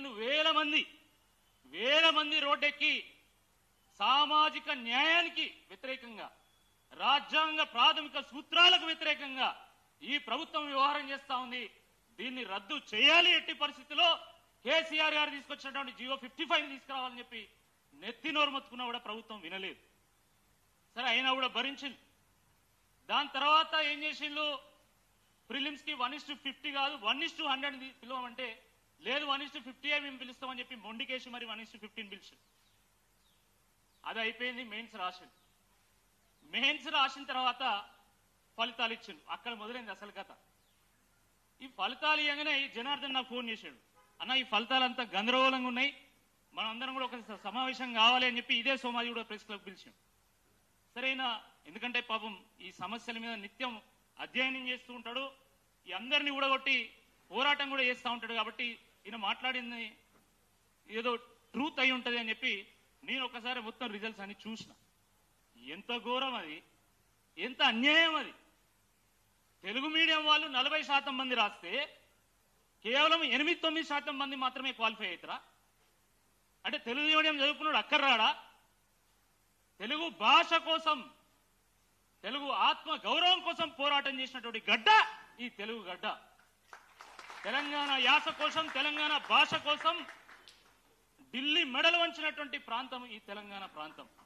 ఇటువంటి ప్రాంతంలో ఈరోజు అసలు తెలుగు మీడియం వాడు అక్కర్రాడు, తెలుగు మీడియం వాడు ఏ ఉద్యోగాన్ని చేయడానికి అర్హుడు కాదు అని చెప్పి బోర్డు పెట్టేటువంటి ఒక ప్రయత్నం ఈరోజు రేవంత్ రెడ్డి గారి ప్రభుత్వం చేస్తా ఉంది. ఇది వాస్తవం కాదా అని నేను అడుగుతా ఉన్నా. 40% మంది రాస్తే 40% మంది తెలుగు మీడియం విద్యార్థులు క్వాలిఫై కావాలి. ఈ మధ్యకాలంలో గ్రూప్ 2లో కూడా అదే పరిస్థితి. ఈ మధ్యకాలంలో నేను వరంగల్లో ఉంటే నా దగ్గరికి ఒక 6 వచ్చిండు. దసరా రోజు, కరెక్ట్ దసరా రోజే వచ్చింది నా దగ్గరికి. 6 ఒకటే ఫోన్లు ఆ ముందు రోజు నుండి, అన్న మేము ఒక్కసారి కలవాలి, మీతో ఒకసారి మాట్లాడాలి అంటే, ఎవరు మీరంటే గ్రూప్ 1 ఆస్పిరెంట్స్ అన్నారు. అరే దసరా కదా, మీకు దసరా ఉంది కదా, దసరా అయిపోయినా కలుద్దామంటే లేదన్నా మాకేం పండుగ ఉన్నది, మా పండుగలన్నీ పోయినాయిగా, మీతోని కొంత సమయం మేము మాట్లాడాలి అంటే సరే అని నేను రమ్మని చెప్పిన మా ఇంటికి వచ్చాను. 6 వచ్చింది. ఆరుగురులో 5 యూపీఎస్సీ మెయిన్స్ వరకు వెళ్ళింది. యూపీఎస్సీ మెయిన్స్ వరకు వెళ్ళిన వాళ్ళు 5, దాంట్లో ఒక అతను ఇంటర్వ్యూ కూడా పోయింది. యూపీఎస్సీ మెయిన్స్కి వెళ్ళి ఇంటర్వ్యూకి వెళ్ళి ఇక్కడ గ్రూప్ 1 రాస్తే కనీసం 380, 390 మార్కులు కూడా రాలే. నేను అడిగినా మీకు ఎందుకు రాలే అంటే, అన్నా మేము తెలుగు మీడియంలో రాసినామని చెప్పి. తెలుగు మీడియంలో రాసినటువంటి వాడు యూపీఎస్సీ మెయిన్స్ దాకా వెళ్ళగలుగుతాడు, యూపీఎస్సీ ఇంటర్వ్యూ దాకా వెళ్ళగలుగుతాడు, కానీ గ్రూప్ 1 అర్హుడు కాదా అని చెప్పి ఈ సందర్భంగా మేము ప్రభుత్వాన్ని ప్రశ్నిస్తా ఉన్నాం. ఇంత దిక్కుమాల ప్రభుత్వం ఏందని అడుగుతున్నాం. అంటే మీరు తెలుగు మీడియం వాళ్ళు ఎంత రాసినా కూడా దాంట్లో అక్షరం వెతికి పదం వెతికి స్ట్రిక్ట్ గా కరెక్షన్ చేస్తారు. ఇంగ్లీష్ మీడియంలో రాస్తే ఆ పేపర్ దిద్దడానికి ఇంగ్లీష్ అర్థం కాదు కాబట్టి వాడు పొడుగ్గా రాస్తే ఎక్కువ మార్కులు ఇస్తారు. గిదా అసలు ఇంత దరిద్రంగా నా వాల్యుయేషన్ చేసి. ఒక యూపీఎస్సీ చైర్మన్ ఉన్నప్పుడు ఒకలాగా ఇవాల్యుయేషన్ చేస్తారు. కొత్త యూపీఎస్సీ చైర్మన్ రాగానే మీరు ఇట్లా చేస్తే అసలు కనీసం క్వాలిఫై మార్కులు వస్తలేవు కాబట్టి మీరు కొంచెం లిబరల్గా దిద్దండి అంటే మిగతా బ్యాచ్ అందరికి ఒకలాగా వస్తాయి. టీజీపీఎస్సీలో ఇంత అధ్వానంగా వేమన ఒక పద్యం రాసిండు. ఆత్మశుద్ధి లేని ఆచారమేలా, బాండశుద్ధి లేని పాకమేలా, చిత్తశుద్ధి లేని శివపూజలేలరా విశ్వధావిరామ వినురవేమ అని రాసిండు. వేమన కనుక ఈ కాలంలో బతుకుంటే, ఈ రేవంత్ రెడ్డి గారి కాలంలో బతుకుంటే, ఈ రేవంత్ రెడ్డి గారి వ్యవహారం చూసిన తర్వాత ఆయన సద్బుద్ధి లేని ముఖ్యమంత్రి లేలరా అని చెప్పి ఆ పద్యంలో యాడ్ చేసి విశ్వధావిరామ వినురవేమ అన్నటోడు. గంత అధ్వానమైనటువంటి ఒక పరిస్థితి ఈరోజు ఈ తెలంగాణలో నెలకొన్నది. పోనీ సరే ఇంత అన్యాయం జరిగింది కాబట్టి మేము కోర్టుకు పోతామని చెప్పి పాపం అభ్యర్థులందరూ కూడా హైకోర్టుకు పోయారు. సహజంగా ప్రతి పౌరుడికి కోర్టు మీద నమ్మకం ఉంటుంది. ఇంతకుముందు గంగాధర్ గారు కానీ లేకపోతే మన ఆర్పిఐ అధ్యక్షులు వారు కూడా ఇద్దరు కూడా ఏం చెప్పారు, రాజ్యాంగం పట్ల నమ్మకం ఉండాలి, చట్టాల పట్ల నమ్మకం ఉండాలి, న్యాయస్థానాల పట్ల నమ్మకం ఉండాలంటారు. ఎందుకంటే ఎట్లనైనా చేసి అది మనం కాపాడుతానేటువంటి ఒక విశ్వాసం. డాక్టర్ బిఆర్ అంబేద్కర్ గారు రచించినటువంటి రాజ్యాంగానికి ఆ శక్తి ఉంది. అనేక సందర్భాల్లో కూడా అది రుజువైంది. అనేక ఆధారాలు సేకరించి నెలల పాటు అధ్యయనం చేసి పరిశీలించి తన మేధస్సును వినియోగించి ఒక విచక్షణతోని 220 పేజీల తీర్పునిచ్చాడు. ఆ తీర్పు చూస్తే అసలు ప్రభుత్వం ఎక్కడ తలబెట్టుకోవాలని కూడా అర్థం కాదు. అంత దారుణంగా వాళ్ళు చేసినటువంటి తప్పులన్నీ లెక్కగట్టి మరీ చూపెట్టిండు. పాపం ఈ అభ్యర్థులందరూ కూడా సంబరపడ్డారు. నా దగ్గర కూడా వచ్చింది, కొంతమంది స్వీట్స్ కూడా ఇచ్చింది. నేను ఆ రోజే చెప్పిన, ఇది ఫైనల్ కాదు, ఇది బిగినింగ్ మాత్రమే, మనం జాగ్రత్తగా ఉండాలి. ఎందుకంటే ప్రభుత్వంలో చిత్తశుద్ధి లేదు. ప్రభుత్వంలో చిత్తశుద్ధి ఉంటే ఏం చేస్తుంది? హైకోర్టు తీర్పులో చాలా స్పష్టంగా ఈ ఇవాల్యుయేషన్లో తప్పులు జరినాయని చెప్పింది కాబట్టి ఈ 25,000 మంది ఎవరైతే పరీక్ష రాసిందో వాళ్ళకు న్యాయం చేసేటువంటి ఒక ప్రయత్నం చేయాలని చెప్పి ఒక ముఖ్యమంత్రిగా ఒక ప్రభుత్వంగా వాళ్ళు ఆలోచిస్తారు.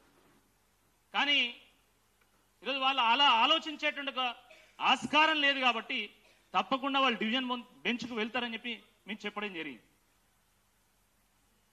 ఈరోజు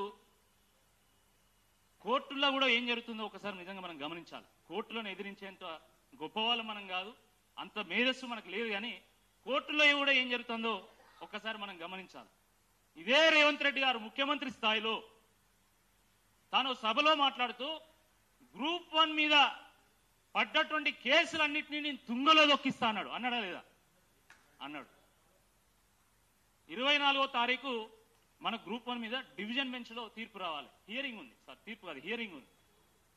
ఎగ్జాక్ట్లీ 20వ తారీఖు ఈ ముఖ్యమంత్రి గారు జ్యుడిషియరీని కలిసి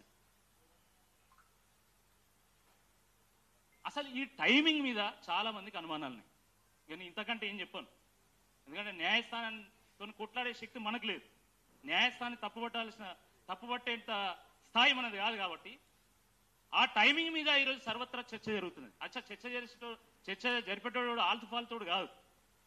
ఎవరు భవిష్యత్తులో డిఎస్పీలు కావాల్సినటువంటి వాళ్ళు, డిస్ట్రిక్ట్ డిప్యూటీ కలెక్టర్లు కావాల్సినటువంటి వాళ్ళు, భవిష్యత్తులో ఐఏఎస్లు ఐపీఎస్లు కావాల్సినటువంటి వాళ్ళు మాట్లాడుతున్నటువంటి మాటలు ఇవి. నేను మాట్లాడుతున్నదో ఎవరో మా సోదరులు బాలరాజు గారు మాట్లాడుతున్నదో ఇంకోరు మాట్లాడుతున్నదో కాదు. చాలా మంది ఈ రంగంలో అనుభవం ఉన్నటువంటి వాళ్ళు, నిష్ణాతులు మాట్లాడుతున్నటువంటి మాటలు ఇవి. దీనికి ప్రభుత్వం సమాధానం చెప్పాలి. సింగిల్ బెంచ్ జడ్జిమెంట్ లో అంత స్పష్టంగా తప్పులు జరిగాయని చెప్పిన తర్వాత ఈరోజు డివిజన్ బెంచ్ కు వెళ్ళగానే ఆ 225 పేజీలు చదివినలా లేదా, దాంట్లో ఉన్నదంతా అర్థం చేసుకున్నారా లేదా, ఇంతమంది విద్యార్థులు ఇంత మొత్తుకుంటున్నారు కదా, దీంట్లో వాస్తవం ఏందని వాళ్ళు నిజంగా ఆలోచించిందో లేదో నాకు తెలియదు. కానీ ఆ సింగిల్ బెంచ్ జడ్జిమెంట్ మీద వచ్చినటువంటి స్టే నిజంగా ఈ రాష్ట్రంలో ఉన్నటువంటి యువతకు ఈరోజు టీజీపీఎస్సీ మీద కానీ లేకపోతే న్యాయస్థానాల మీద నమ్మకం పోయేటువంటి పరిస్థితి తీసుకొస్తున్నది. ఇది సరైనటువంటిది కాదు. చాలా దురదృష్టకరం ఇది. మేము ఒక్కటే చెప్తున్నాం, సింగిల్ బెంచ్ను అడ్డం పెట్టుకొని, డబుల్ బెంచ్ను అడ్డం పెట్టుకొని ఈరోజు విద్యార్థులకు నిరుద్యోగులకు అన్యాయం చేసేటువంటి పరిస్థితి తీసుకొస్తే తప్పకుండా పీపుల్స్ బెంచ్ ఈ కాంగ్రెస్ ప్రభుత్వాన్ని శిక్షిస్తుందని చెప్పి ఈ సందర్భంగా గుర్తు చేస్తున్నాం. పీపుల్స్ కోర్టు మీకు స్టే ఇస్తుంది మీ ప్రభుత్వానికి.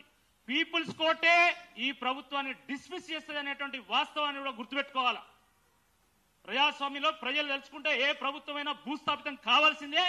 గతంలో అనేక సందర్భాల్లో ఇది రుజువైంది. అంతేగాని మేము ఏమైనా చేస్తాం, దేనితోనైనా మేము శాసిస్తామనేటువంటి ధోరణి ఇది సరైనటువంటిది కాదు. వీళ్ళందరూ మాట్లాడుతుంటే ఏమన్నారు మొన్నటిదానిక, వీళ్ళు ప్రిలిమ్స్ రాష్ట్రంలో మెయిన్సే క్వాలిఫై కాలే, వీళ్ళు మాట్లాడతారా?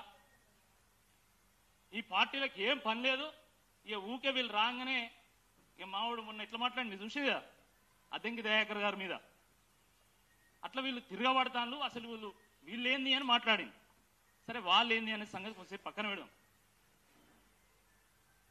మొన్న వీళ్ళు ఏం చేసిండ్రు, మొన్న కొంతమందిని పిలిచిండు. ఇది వెరిఫికేషన్స్ కదా, సర్టిఫికేట్ వెరిఫికేషన్స్ కానీ పిలిచిండు. 1:2 పిలవాలి. సరే 1:1 పిలుస్తామని చెప్పి పిలిచింది. పిలిచిన తర్వాత ఏం జరిగింది, అసలు వీళ్లకు ఎన్ని మార్కులు వచ్చినాయో తెలియదు. ఈ సర్టిఫికేట్ 1:1 అంటే 563 పోస్టులకు 563 పిలవాలి. అది దానికంటే ముందు వాస్తవానికి ఒక రిజల్ట్ అంటే ఏముండాలండి, ఏ వ్యక్తికి ఎన్ని మార్కులు వచ్చినాయి, ఎంత ర్యాంక్ వచ్చింది, ఏం పోస్ట్ వచ్చిందో చెప్పాలి. కానీ ఇక్కడ వీళ్ళు చేసింది ఏంది, పేరు చెప్పరు, మార్కులు చెప్పరు, హాల్ టికెట్ను పోస్టు చెప్తారు. నిజంగా మీరు పారదర్శకంగా ఉంటే, మీ ప్రభుత్వం కనుక పారదర్శకంగా ఉంటే, అరే పేరు చెప్పండి, వాళ్ళకి ఎన్ని మార్కులు వచ్చినాయో చెప్పండి, వాళ్ళ ర్యాంక్ ఏందో చెప్పండి, వాళ్ళ పోస్ట్ ఏందో చెప్పండి. ఎందుకు చెప్తలేరు మీరు? దాంట్లో ఉన్న మతలబ్ ఏంది? అక్కడనే ఉన్నది కిట్కంతా. మీకు దమ్ము ధైర్యం ఉంటే ప్రిలిమ్స్ హాల్ టికెట్ ఏంది, మెయిన్స్ హాల్ టికెట్ ఏంది, వాళ్ళ పేరేంది, వాళ్ళకి ఎన్ని మార్కులు వచ్చినాయి, ఏ ర్యాంక్ వచ్చింది, ఏ పోస్ట్ వచ్చిందో చెప్పండి. మీరు ఎందుకు చెప్తలేరు? మేము ఆ రోజే చెప్పినాం, ఈ దేశంలో ఏ పబ్లిక్ సర్వీస్ కమిషన్ అయినా కూడా ప్రిలిమ్స్ ఒకటి మెయిన్స్ ఒక హాల్ టికెట్ ఎక్కడ ఇవ్వలేదు. దేశ చరిత్రలో మొట్టమొదటిసారి తెలంగాణలో రేవంత్ రెడ్డి గారి నేతృత్వంలో మెయిన్స్ ఒకటి ప్రిలిమ్స్ ఒకటి ఇస్తున్నారంటేనే తప్పకుండా దాంట్లో ఏదో గోల్మాల్ జరుగుతుందని చెప్పి మొట్టమొదటిసారి తెలంగాణ భవన్ వేదికగా మాట్లాడినా. అది ఎవరు ఏం చెప్పలే. కానీ ఏం జరిగింది, ఈరోజు నువ్వు కనీసం పేరు, మార్కులు, ర్యాంకు, పోస్ట్ చెప్పడానికి కూడా నువ్వు భయపడుతున్నావు. ఎందుకు నీకు భయం అని అడుగుతున్నా. ఎందుకు నీకు భయం? నువ్వు నిజాయితీగా ఉన్నావు కదా. అదే కాదు, 1:1 పిలవాలి. సరే కొంత ఎక్కువ మందిని పిలుస్తారు, ఎందుకంటే కొంచెం పొట్టి ఉంటే వాళ్ళు డిఎస్పీకి అర్హులు కాదు కాబట్టి, అట్లా కొన్ని ఉంటాయి కాబట్టి కొంత ఎక్కువ మందిని పిలిస్తే వాళ్ళకి ఏ ర్యాంకో చెప్పరు. సర్టిఫికేట్ వెరిఫికేషన్ పిలుస్తారు, వాళ్ళకి ఏ ర్యాంకో చెప్పరు. పోనీ ర్యాంకులు వచ్చిన వాళ్ళ పరిస్థితి ఎంత దయనీయంగా ఉందో నేను చెప్తా. మొన్న మా వరంగల్ వాసి ఆయన గ్రూప్ 1లో సెలెక్ట్ అయ్యాడు. నాకు మిత్రుడు ఉన్నాడు, ఆ మిత్రుడికి ఈయన మిత్రుడు అంటే కామన్ ఫ్రెండ్ ఉన్నాడు మా మధ్యలో. ఆయన ఫోన్ చేసిండట మా ఊడికి. ఫోన్ చేసి, రాకేష్ అన్నకు ఒక మాట చెప్పు నా తరపున, ఎందుకంటే నాకు గ్రూప్ 1లో పోస్ట్ వచ్చింది, district tribal welfare officer post వచ్చింది, కానీ నాకంటే తక్కువ మార్కులు వచ్చినానికి ఎక్సైజ్లో వచ్చింది. సేమ్ కేటగిరీ, సేమ్ మార్క్స్, అదే తక్కువ మార్కులు, సేమ్ కేటగిరీ, కానీ ఆయనకి ఎక్సైజ్ వచ్చింది, నాకు ట్రైబల్ వెల్ఫేర్ వచ్చింది. అన్నకు చెప్పు, అన్న అయితే గట్టిగా మాట్లాడతాడు, మాకు న్యాయం జరగాలని చెప్పి ఇప్పుడు ర్యాంకర్లు ఫోన్ చేస్తాను. మొన్నటి దానికి ఏమన్నారు, ఈ ఊకే జనార్దను లేకపోతే ఇంకోరు ఈ మోతిలాలు వీళ్ళకి ఏం పని లేదు, వీళ్ళు అసలు క్వాలిఫై కాలే అంటారు. ఎవరైతేందండి క్వాలిఫై అయితేంది, ప్రజల కోసం పోరాడేటువంటి వాడు నిజమైన నాయకుడు. వాడు క్వాలిఫై అయిందా, నేను ఏ రోజు గ్రూప్ 1 రాయలే, ఏ గ్రూప్ 2 రాయలే, ఏది రాయలే, నేను ఏ యూపీఎస్సీ కూడా నేను రాయలే, అయితే మాత్రం మేము మాట్లాడడానికి అర్హులం కాదా? ఇదెక్కడిని ఆయన కథ. ఇప్పుడు అదంతా పోయింది. ఇప్పుడు సర్టిఫికేట్ వెరిఫికేషన్ పోయిన వాళ్ళు ఫోన్లు చేస్తాను, ర్యాంకులు వచ్చిన వాళ్ళు ఫోన్ చేస్తున్నారు. ఇంకో ఆయన కూడా ఫోన్ చేసిండు మొన్న, నాకు దగ్గర మిత్రుడు సెంట్రల్ సర్వీసెస్లో ఉన్నాడు, లేబర్ డిపార్ట్మెంట్లో ఉన్నాడు. ఆయన ఫోన్ చేసిండు. ఫోన్ చేసేమని అంటే, రాకేష్ భాయ్ నాకు కూడా గ్రూప్ 1లో వచ్చింది, మరి నన్ను జాయిన్ కమ్మంటావా కాదంటావా? ఎందుకంటే మీ లొల్లి ఒకటే లొల్లి, మీరు అంతా బాగా లొల్లి పెడతాను, ఈ పార్టీలో అందరూ కలిసి మమ్మల్ని ఏమన్నా చేస్తారా, మరి ఏంది మీ సంగతి, మరి ఎట్లుంటుంది రాకేష్ అంటే, మేము చేసేటువంటి పోరాటంలో నిజాయితీ ఉంది కాబట్టి అది ఏదో ఒక రోజు విజయవంతమవుతుంది, కాబట్టి నువ్వు నాకు తెలంగాణకు రావాలి, నా మిత్రుడుగా ఇక్కడ సర్వీసెస్ అందించాలని కోరుకుంటున్నా, కానీ ఖచ్చితంగా మా పోరాటం విజయం సాధిస్తుంది, కాబట్టి నిర్ణయం నువ్వే తీసుకొని నేను చెప్తే బాగుండదని చెప్పిన. అట్లా కూడా కాల్స్ చేస్తున్నారు. కేవలం ఇదే కాదండి, అంటే ఈ ప్రభుత్వ వ్యవహారం ఎంత దారుణంగా ఉందంటే మీకు ఒక చిన్న ఉదాహరణ చెప్తున్నా. ఒక 6 నెలల క్రితం ఒక పేరెంట్ నా దగ్గరకు వచ్చాడు. ఏమన్నా అంటే, అన్న మావాడు ఊకే పబ్లిక్ సర్వీస్లోకి వెళ్తా కాబట్టి నేను గ్రూప్ 1 రాస్తా, గ్రూప్ 2 రాస్తా అంటూ కోచింగ్ పంపిద్దాం అనుకుంటున్నాను, నువ్వేమన్నా ఏం సజెస్ట్ చేస్తావు అంటే, వాడికి ఇంట్రెస్ట్ ఉన్నప్పుడు నువ్వు పంపించాలి కదా ఖచ్చితంగా అంటే, ఏ కోచింగ్ సెంటర్ పంపించాలి అన్నప్పుడు వినోద్ సార్ గారికి అనివార్య కారణాల దృష్ట్యా వెళ్ళవలసినటువంటి సందర్భం వచ్చినందువలన వెళ్తున్నారు. వారికి వచ్చినందుకు గుర్తుగా కనిపిస్తామని, మాకు సహకారం అందిస్తామని చెప్పినందుకు ఒక్కసారి కృతజ్ఞతలు సార్. ఏ కోచింగ్ సెంటర్కి వెళ్ళాలి అంటే నేను కోచింగ్ సెంటర్ చెప్పిన, సరే ఆయన వెళ్ళిండు. దాని తర్వాత ఈ మధ్యలో నేను కలిసిన తర్వాత, అరే మీ బాబు ఏంది, మనం మంచిగా చదువుతుండా, మంచిగా కోచింగ్ తీసుకుంటుండా, ఏంది సంగతి అని అడిగితే, నేను ఎప్పుడో పిలిచినే వాడిని కోచింగ్ సెంటర్ నుంచి బ్యాగ్ పిలిచిన అన్నాడు. ఎందుకు పిలిచినావు నేను అడిగిన. నువ్వు అంతగానో నా దగ్గరికి కిలోమీటర్లు ట్రావెల్ చేసి వాడిని తీసుకొని వచ్చి వీడికి ఇంట్రెస్ట్ ఉందన్నావు, కోచింగ్ సెంటర్లో చెప్పమన్నావు, నేను చెప్పినా కదా, మరి ఏమైంది అంటే, అన్న ఈ గ్రూప్ 1 వివాదం చూసిన తర్వాత మాలాంటి వాళ్ళకు ఉద్యోగాలు వస్తాయనేటువంటి నమ్మకం మాకు లేదు, మావని నేను ఎట్టి పరిస్థితుల్లో ఈ గ్రూప్ 1 కానీ, గ్రూప్ 2 కానీ, గ్రూప్ 3, గ్రూప్ 4 ఏ కోచింగ్ నేను పంపాను, వారికి నిజంగా రాసి ఉంటే ఏదైనా సాఫ్ట్వేర్ ఇంకేదైనా ఉద్యోగం వస్తుంది, కానీ ఈ ప్రభుత్వ ఉద్యోగాలు మాలాంటి సామాన్యులకు సాధ్యం కాదు అని చెప్పింది. ఎందుకు ఈ పరిస్థితి వచ్చింది, ఎందుకు ఈ పరిస్థితి వచ్చిందో ఈ ప్రభుత్వం సమాధానం చెప్పాల్సినటువంటి అవసరం ఉంది. 563లో 563 మంది నకిలీ వాళ్ళని చెప్పడం లేదు, దాంట్లో నిజాయితీగా పరీక్ష రాసి ఉత్తీర్ణులై క్వాలిఫై అయి పోస్ట్ కొట్టినటువంటి వాళ్ళు కూడా ఉండొచ్చు, నేను కాదనడం లేదు. నిజంగా పోస్టులు కొనుగోలైనాయా, అమ్ముకున్నారా, అది మనకు తెలియదు, కానీ ఇవాల్యుయేషన్ ప్రాసెస్లో మాత్రం డెఫినెట్గా దాంట్లో కూడా తేడా ఉంది, లేకపోతే ఈ అన్యాయం జరిగింది. నేను చెప్పినది గ్రూప్ 1 వాళ్ళు, గ్రూప్ 1 అభ్యర్థులు ఒక ఆయన నాకు దగ్గరకు వచ్చి ఏం చెప్పినంటే, అన్న నేను mains interview, group UPSC interview దాకా పోయినా నాకు ఇక్కడ ఎస్ఏలో నేను ఇంటర్వ్యూ అక్కడ యూపీఎస్సీలో ఇంటర్వ్యూ అక్కడ ఎస్ఏలో ఎంత బాగా వచ్చినాయి అంతకంటే ఇక్కడ తక్కువ వచ్చినాయి, కానీ నేను ఎకానమీలో వీకు, కానీ నాకు ఎకానమీలో ఎన్ని మార్కులు రావాలనో, ఎందుకంటే రాసినోడిని నేను కాబట్టి దానికంటే 30 మార్కులు ఎక్కువ వచ్చినాయని ఆయనే చెప్తుడు, ఆయన స్వయంగా ఆయనే చెప్తుడు. అంటే ఎంత దయనీయమైనటువంటి ఒక పరిస్థితి ఉన్నదో ఈ సందర్భంగా గుర్తుపెట్టుకోవాల్సినటువంటి అవసరం ఉందని చెప్పి నేను చెప్తా ఉన్నా. చాలా మంది ఇక్కడ ఉన్నటువంటి మిత్రులు, అశోక్ సార్ గారు అని మిగతా వాళ్ళు బీఆర్ఎస్ పార్టీ లేదా ఇతర ప్రతిపక్ష పార్టీలు అండగా నిలవాలి, వీళ్ళకి న్యాయం అందించడానికి ప్రయత్నం చేయాలి, వాళ్ళకి లాయర్లను పెట్టాలని చెప్తున్నారు. సరే మేము లాయర్లను పెడుతున్నామా లేదా అనేది నిరుద్యోగ మిత్రులందరూ కూడా తెలుసు. జియో 46 విషయంలో కానీ, జియో 29 విషయంలో కానీ, గ్రూప్ 1 ఇవాల్యుయేషన్ ప్రాసెస్ మీద సింగిల్ బెంచ్ అప్పుడు కానీ, డబుల్ బెంచ్ అప్పుడు కానీ, రేపు మీరు సుప్రీంకోర్టు పోయినా ఎక్కడికి పోయినా మీ వెంట పోరాటం చేయడానికి మేము సిద్ధంగా ఉన్నాం. మీకు అండగా నిలవడానికి మేము సిద్ధంగా ఉన్నాం. మీకు ఏ రకంగా సహకారం కావాలన్నా ఆ సహకారాన్ని అందించడానికి మా కార్యనిర్వాహక అధ్యక్షులు కేటీఆర్ గారు సిద్ధంగా ఉన్నారు. ఇప్పటివరకు అన్ని విషయాలు మేము సహకారం చేసినాం, మళ్ళీ కూడా సహకారం చేస్తాం. నిన్న మొన్న రామన్నను కలిసినప్పుడు ఒక మాట చెప్పిండు. ఏం చెప్పిండు? ప్రజాస్వామ్యంలో ప్రజల ఒపీనియన్ బట్టి ప్రభుత్వాలు నడుచుకుంటాయి.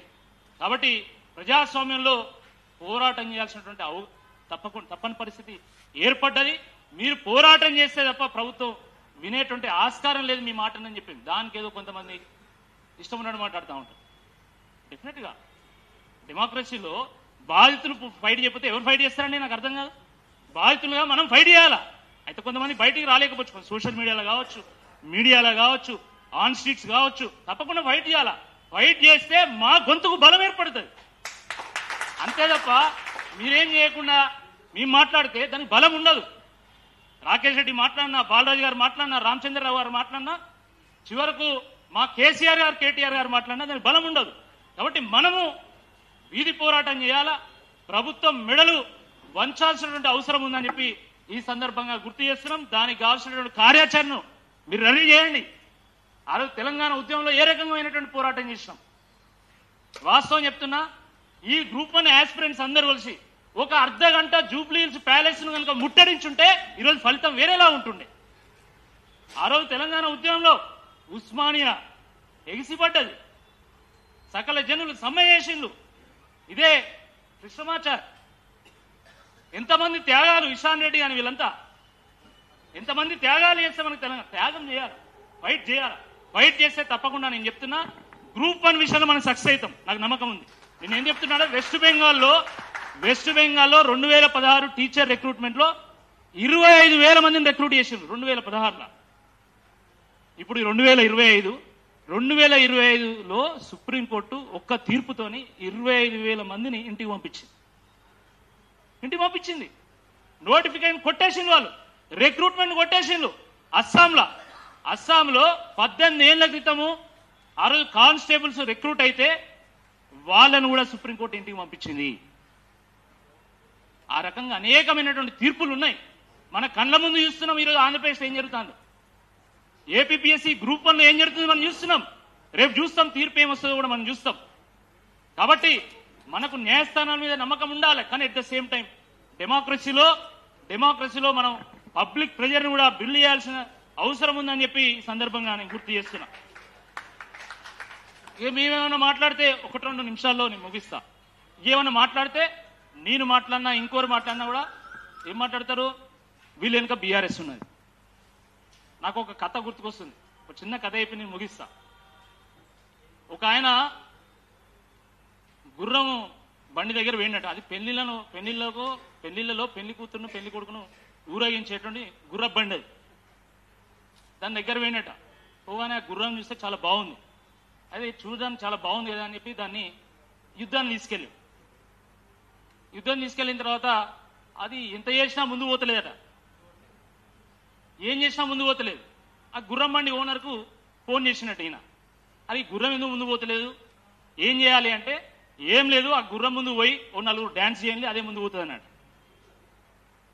సరే అని చెప్పి వీళ్ళు ఆ గుర్రం ముందు 4 పోయి డాన్స్ చేసిండు. చేయగానే అది కొంచెం ముందు పోయింది, మళ్ళా అయిందట. మళ్ళా ఓనర్కి ఫోన్ చేసినట్ట, గుర్రం ఓనర్కి.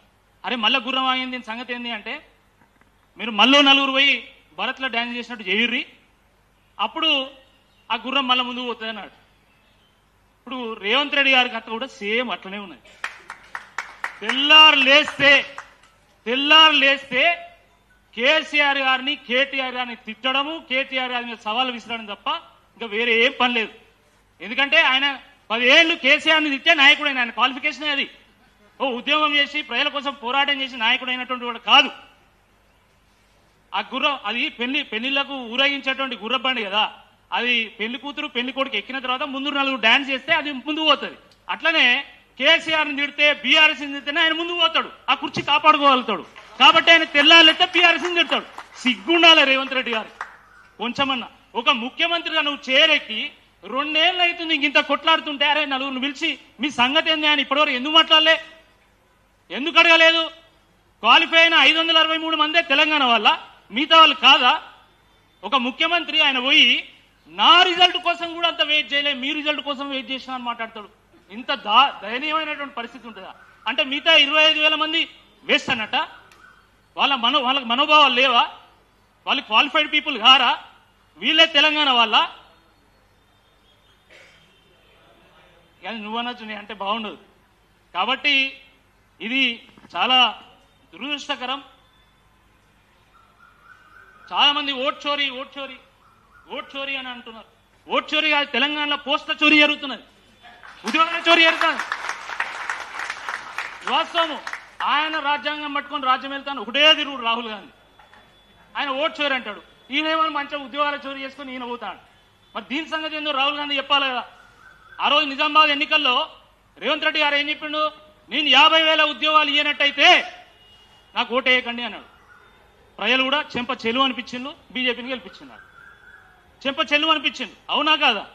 ఇప్పుడు కూడా దమ్ముంటే రేవంత్ రెడ్డి గారు ఇదే జూబ్లీహిల్స్ ఎలక్షన్ లో నేను 2 లక్షల ఉద్యోగాలు ఇచ్చినా చెప్పి ఒక స్టేట్మెంట్, నీ గ్రూప్ 1 ట్రాన్స్పరెంట్ గా నేను నిర్వహించిన అని చెప్పి దమ్ముంటే ఒక స్టేట్మెంట్ ఏం చేయాలో అది చేస్తారు. చాలా మంది మాట్లాడుతున్నారు నిరుద్యోగుల పోరాటం, ఫైట్ చేస్తాం. చెప్పకుండా ఫైట్ చేయండి, మీరు ఫైట్ చేయాలి. కాంగ్రెస్ పార్టీ గల్లబట్టి గుంజాల నిలదీయాలి.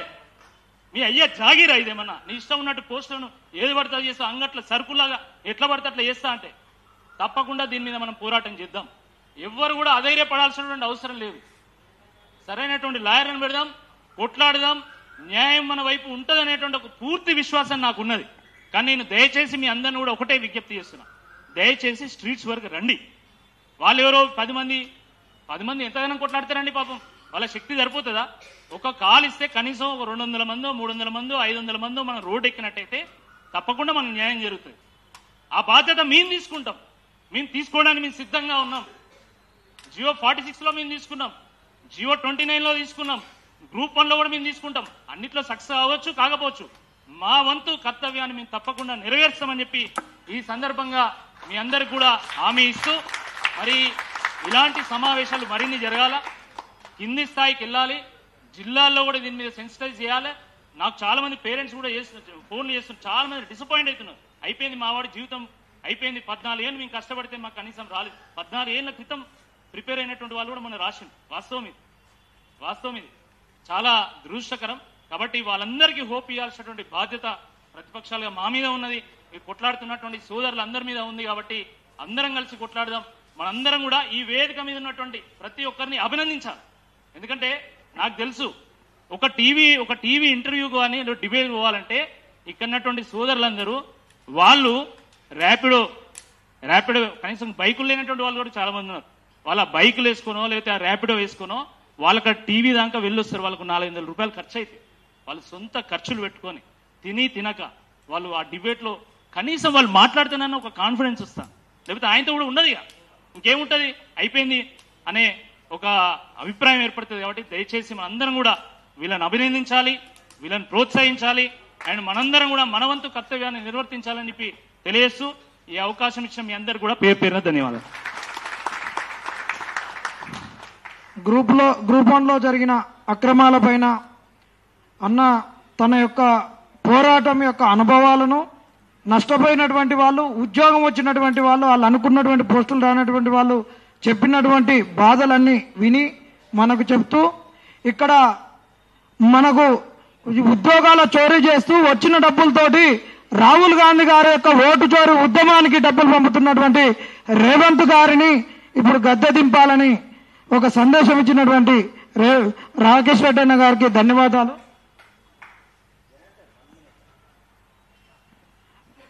సార్ ఫ్యాకల్టీ సార్ను ఒక్క నిమిషం మాట్లాడవలసిందిగా కోరుతున్నాం. నా కోరిక ఏం లేదు. సో నేను కూడా అశోక్ నగర్ స్టీల్ బ్రిడ్జ్ దగ్గర ఉంటా, 17 దగ్గర. సార్ నా కోరిక ఏంటంటే ఈరోజు ఎక్స్ఎమ్మెల్యే గారు వచ్చారు, బాలాజీ సార్ని వచ్చారు బీఆర్ఎస్ నుంచి. నేను కోరుకున్నది ఏంటంటే 15వ తారీఖు హియరింగ్ వస్తుంది. ఇంతవరకు రిజల్ట్స్ వచ్చిన తర్వాత మనం అశోక్ నగర్లో ఒక మూమెంట్ స్టార్ట్ అవ్వలేదు.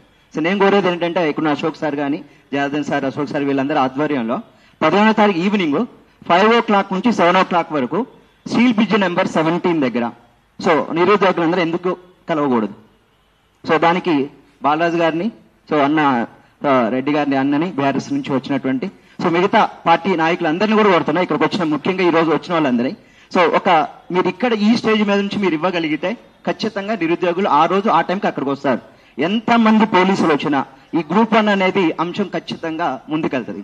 ఆ రోజు కోర్టు 15వ తారీఖు హియరింగ్ ఉంది, అదే రోజు ఈవినింగ్ కలిస్తే ఖచ్చితంగా ఇది చాలా గొప్పగా వెళ్తుంది. ఈ రోజు ఇక్కడ మనం 100 మందే ఉన్నాం, కానీ ఆ రోజు అక్కడ ఖచ్చితంగా ప్రతి స్టడీ హాల్లో ఉన్న విద్యార్థి అక్కడ చేరుకుంటాడు. ఇక్కడ నుంచి మీరు ఇవ్వగలిగితే so Janardhan, so Ashok sir వీళ్ళందరూ సో నాయకున్నారు, సో వీళ్ళందరూ సో మోతిలాల్ నాయకున్నారు, అందరూ కలిసి చేయగలిగితే ఖచ్చితంగా నాకు తెలిసి అయితే ఈ యొక్క ఏదైతే గ్రూప్ 1 మీద నిరుద్యోగులకి లాస్ జరిగిందో అది న్యాయం జరగడానికి అవకాశం ఉంటుందని నేను కోరుకుంటున్నా.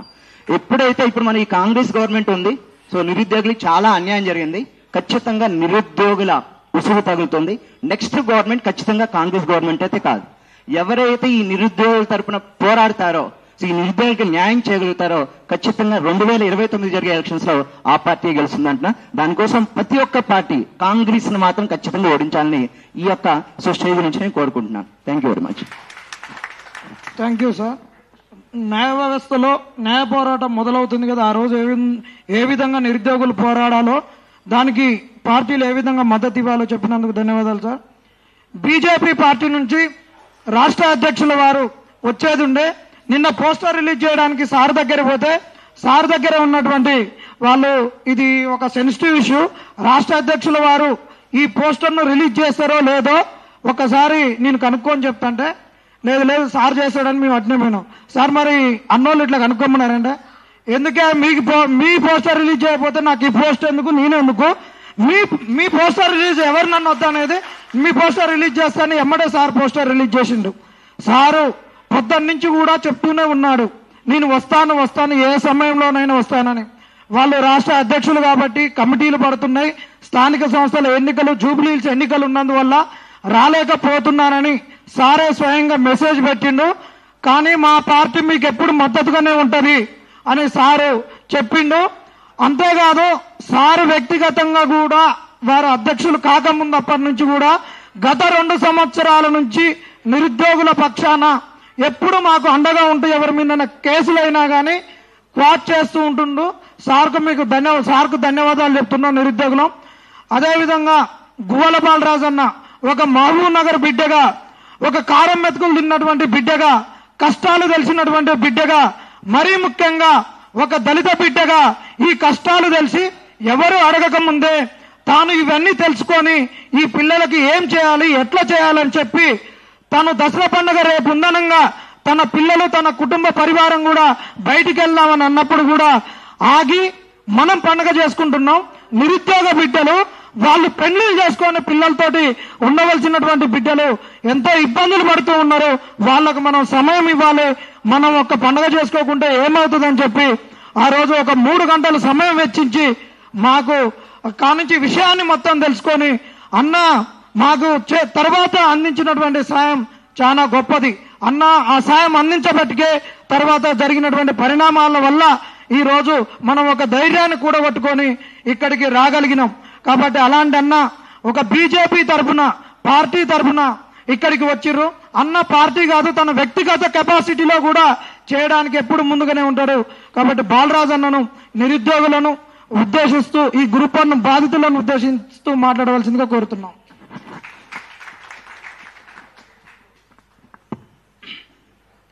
కార్యక్రమానికి అధ్యక్షత వహిస్తున్న తమ్ముడు జనార్దన్ గారికి, కార్యక్రమంలో భాగస్వాములు అవుతున్నటువంటి రాకేష్ రెడ్డి గారికి, అశోక్ గారికి, మిగతా తమ్ముళ్ళు మిత్రులు దయచేసి మన్నించాలి. విద్యార్థి నిరుద్యోగ యువకుల పోరాటాలలో తప్పకుండా నా పాత్ర కొంత తక్కువనే ఉందని నేను ఒప్పుకుంటా ఉన్నా. కారణం ఏంటి అంటే ఒక్కొక్కరి పంతా ఒక రకంగా ఉంటుంది. నేను నమ్మిన పంత ఇంతకుముందు మా గురువు గారు చెప్పినట్టుగా వినోద్ గారు చెప్పినట్టుగా, గాలి వినోద్ కుమార్ గారు చెప్పినట్టుగా political power is master key అనే దాన్ని బాగా అవగతం చేసుకొని నా లక్ష్యం అటువైపే పెట్టి మా తల్లిదండ్రుల ఆశీర్వాదం, భగవంతుడి దీవెనలు, మీ అటువంటి యువత చేయూత, మన అటువంటి వాళ్ళ పోరాటాల వల్ల నేను 2 సార్లు ఎమ్మెల్యే కాగలిగిన. నేను ఎన్ని సాధించినా, ఎంత ఎదిగినట్టుగా అనిపించినా అది ఆర్టిఫిషియల్ మాత్రమే. నిజమైనటువంటి ఎదుగుదల ఎప్పుడవుతుంది అని అంటే సమాజంలో ఉన్నటువంటి రుగ్మతలు, సమాజంలో ఉన్నటువంటి స్వార్థపూరితమైనటువంటి వ్యవహారాలను కనుక గమనిస్తే వీటి వల్ల నష్టపోతున్నటువంటి వాళ్ళని ఎప్పుడైతే మనం కాపాడడానికి పూనుకుంటామో అప్పుడే కొంత మనము నిజమైనటువంటి పాత్ర పోషించినటువంటి వాళ్ళం అవుతామని, ఒక పక్క ఈ మధ్యనే బీజేపీలో చేరినప్పటికీ మా పార్టీ అధ్యక్షుల వారు రామచంద్రరావు గారు నాకు ఆదేశించినప్పటికీ వీలైతే వెళ్ళిరండి, మీరు కూడా అడ్వకేట్గా ప్రాక్టీస్ చేసిండ్రు, లా చేసిండ్రు, లాలో పిహెచ్డి చేసిండ్రు, అప్రాప్రియేట్గా ఉంటుంది అంటే నేను ఇక్కడికి రావడం జరిగింది. దీంతో కొంత మిమ్మల్ని కలిసేటువంటి భాగ్యం దొరికింది. తప్పకుండా మరొక్కసారి పోరాట పటిమను ప్రదర్శించేటువంటి అవకాశం వచ్చినట్టుగా నేను భావిస్తూ, మొత్తంగా ముందున్నటువంటి పోరాట యోధులు ఒక పక్క క్రూరంగా, దుర్మార్గంగా అధికారంలో ఉన్నటువంటి కాంగ్రెస్ పార్టీ వ్యవహరిస్తున్నప్పటికీ ఏమాత్రం వనకకుండా బెనకకుండా తప్పకుండా మా హక్కును కాపాడుకుంటాం, మాకున్నటువంటి అన్ని వేదికలను వాడుకుంటాం, మొత్తంగా ఈ ప్రభుత్వ ఆగడాలను, దుర్మార్గాలను, వైఫల్యాలను ఎండగడితే ప్రజాస్వామ్యాన్ని కాపాడుకుంటామనే ఆలోచనతోన మీరు చేస్తున్నటువంటి పోరాటానికి భారతీయ జనతా పార్టీ పూర్తి స్థాయిలో మద్దతుగా ఉంటుందని, దానికి మరీ ముఖ్యంగా ఇంతకుముందు జనార్దన్ చెప్పినట్టుగా మా అధ్యక్షుల వారు, మేము ఎంత అవునన్నా కాదన్నా మేము ఒక రాజకీయ పార్టీలో ఉన్నాం, రాజకీయ వ్యవస్థలో ఉన్నాం కాబట్టి మా పనిలో మేము ఎంత నిమగ్నమైనా యువతరం యొక్క శక్తి తెలిసి ఒక మంచి యువకుణ్ణి యువ మోర్చాకు అధ్యక్షునిగా మా పార్టీ గణేష్ గారిని నియమించింది. గణేష్ గారిని కూడా నేను ఈ మీటింగ్కి వచ్చే ముందు నిన్ననే నేను మాట్లాడడం జరిగింది. మేము ఒక మీటింగ్కు, 2 మీటింగ్లకు, 10 మీటింగ్లకు వెళ్ళగలుగుతామేమో, కానీ క్షేత్రస్థాయిలో పోరాటం చెయ్యాలంటే మీకున్నటువంటి పట్టుత్వము, మీకున్నటువంటి పోరాట పటిమ మాకు అంతగా ఉండదు. కాబట్టి మీకు ఈ గ్రూప్ 1 ఆస్పిరెంట్స్ ఏదైతే ఈ ప్రభుత్వ కుట్రల వల్ల ఇబ్బంది పడి రోడ్ల పాలు అవుతా ఉన్నారో వారి ఏజ్కు సమానంగా ఉంటుంది. మీరంతా కూడా భుజానికి భుజం ఆనించి యువ మోర్చా గనక నడవగలిగితే తప్పకుండా భారతీయ జనతా పార్టీ మద్దతుగా ఉంటుంది. నేను కూడా అవసరమైతే వ్యక్తిగతంగా కూడా మద్దతుగా ఉంటా అని చెప్తే గణేష్ కూడా తన సుముఖతను వ్యక్తం చేయడం జరిగింది. ఇదే విషయాలను చెప్పమని కూడా మా తమ్ముడు, మా యువ మోర్చా అధ్యక్షుడు కూడా చెప్పడం జరిగింది. కాబట్టి మీరు భయపడాల్సినటువంటి అవసరం లేదు. అధికార పార్టీ ఎన్ని కుట్రలు కుతంత్రాలు చేసినా, ఇంతకుముందు మా మిత్రుడు రాకేష్ రెడ్డి గారు చెప్పినట్టుగా ఒక పక్క బీఆర్ఎస్ కూడా మేము మద్దతుగా ఉంటామని అంటుంది. బీజేపీ పూర్తి స్థాయిలో మద్దతును ఆల్రెడీ ప్రకటిస్తూ వస్తుంది. మీరు చేసినటువంటి మార్చ్, ఏం మార్చ్ అది, బండి సంజయ్ గారు 29 మిలియన్ మార్చ్కు మీరు నాయకత్వం వహిస్తే సెంట్రల్ మినిస్టర్గా ఉన్నటువంటి బండి సంజయ్ గారు కూడా మీతో పాటు నడవడం జరిగింది. అంటే ప్రతి సందర్భంలో భారతీయ జనతా పార్టీ తమ వంతు పాత్ర పోషిస్తూ వస్తుంది.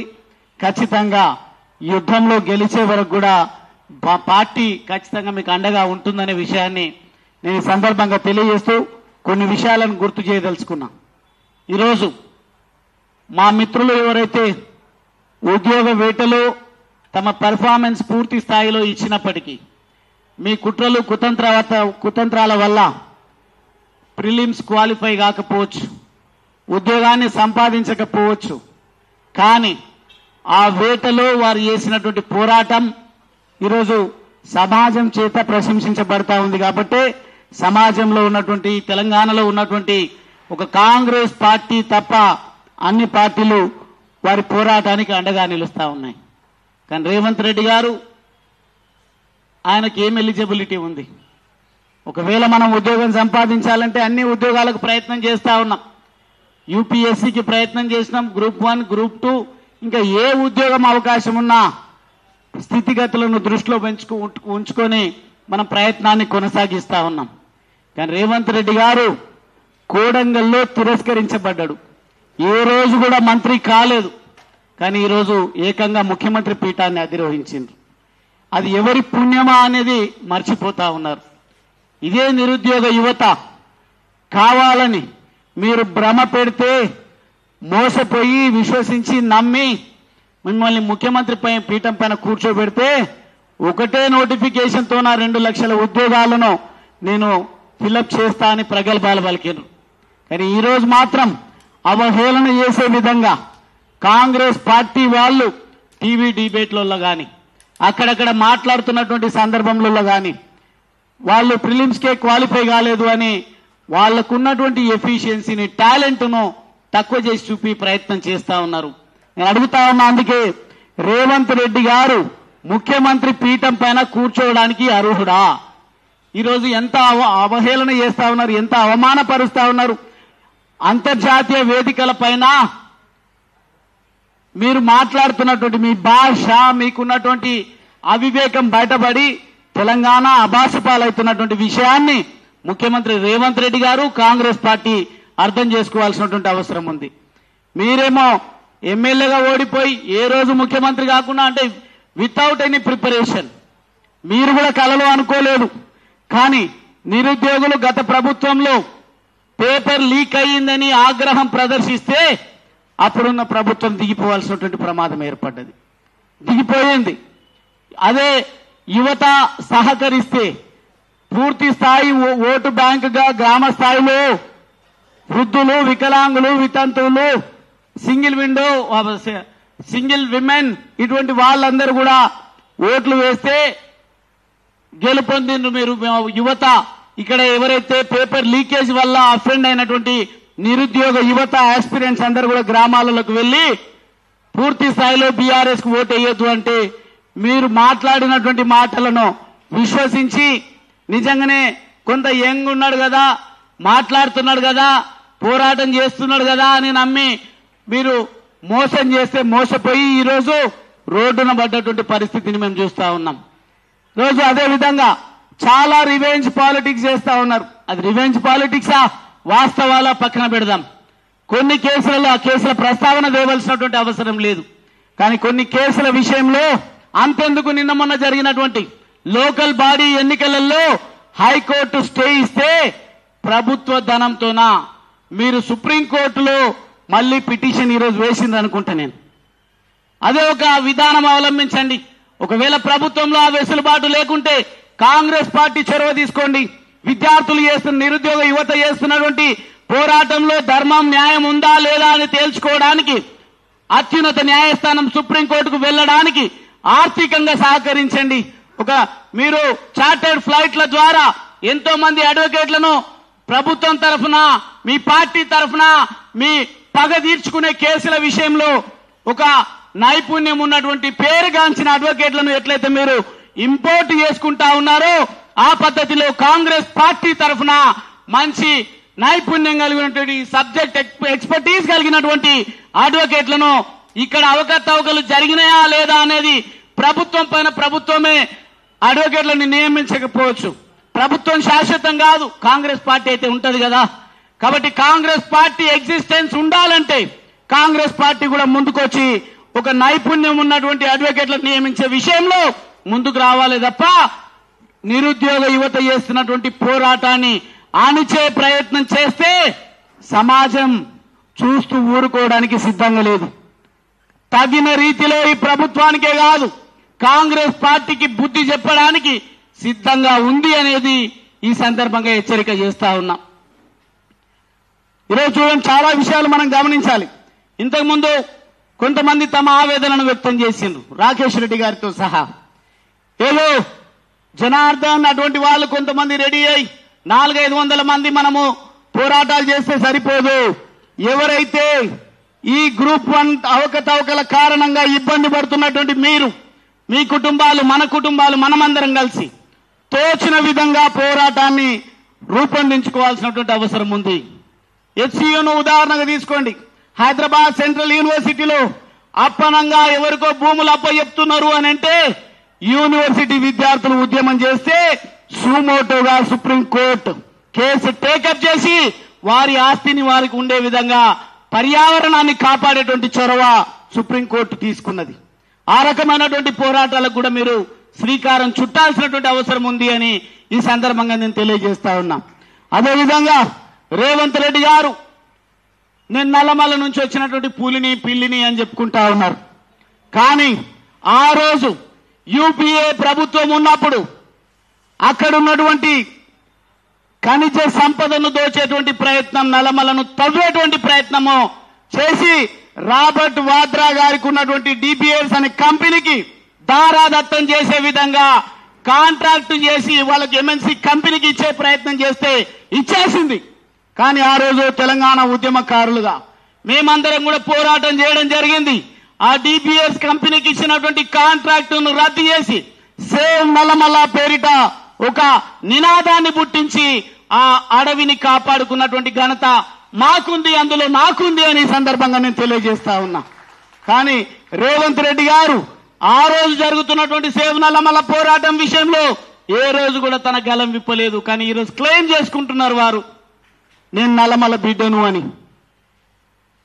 ఈ రోజు నాకు తెలుసు ఆ రోజేమో తెలంగాణ ఉద్యమం నడుస్తా ఉంటే మీరు తుపాకీ పట్టుకొని బయలుదేరింది. ఆ రోజే తెలంగాణ సమాజం మీకు రైఫిల్ రెడ్డిగా నామకరణం చేసింది. ఎన్నో సందర్భాల్లో మీరు సమాజానికి వ్యతిరేకంగా పోతున్నారు. కానీ కాంగ్రెస్ పార్టీ వాళ్ళ దురదృష్టమా, వాళ్ళ నెత్తిన శని కూసున్నదా ఏమైందో తెలియదు. యువకుల పుణ్యాన, నిరుద్యోగ యువత పుణ్యాన సమాజంలో పోరాటాలు జరుగుతూ ఉంటాయి.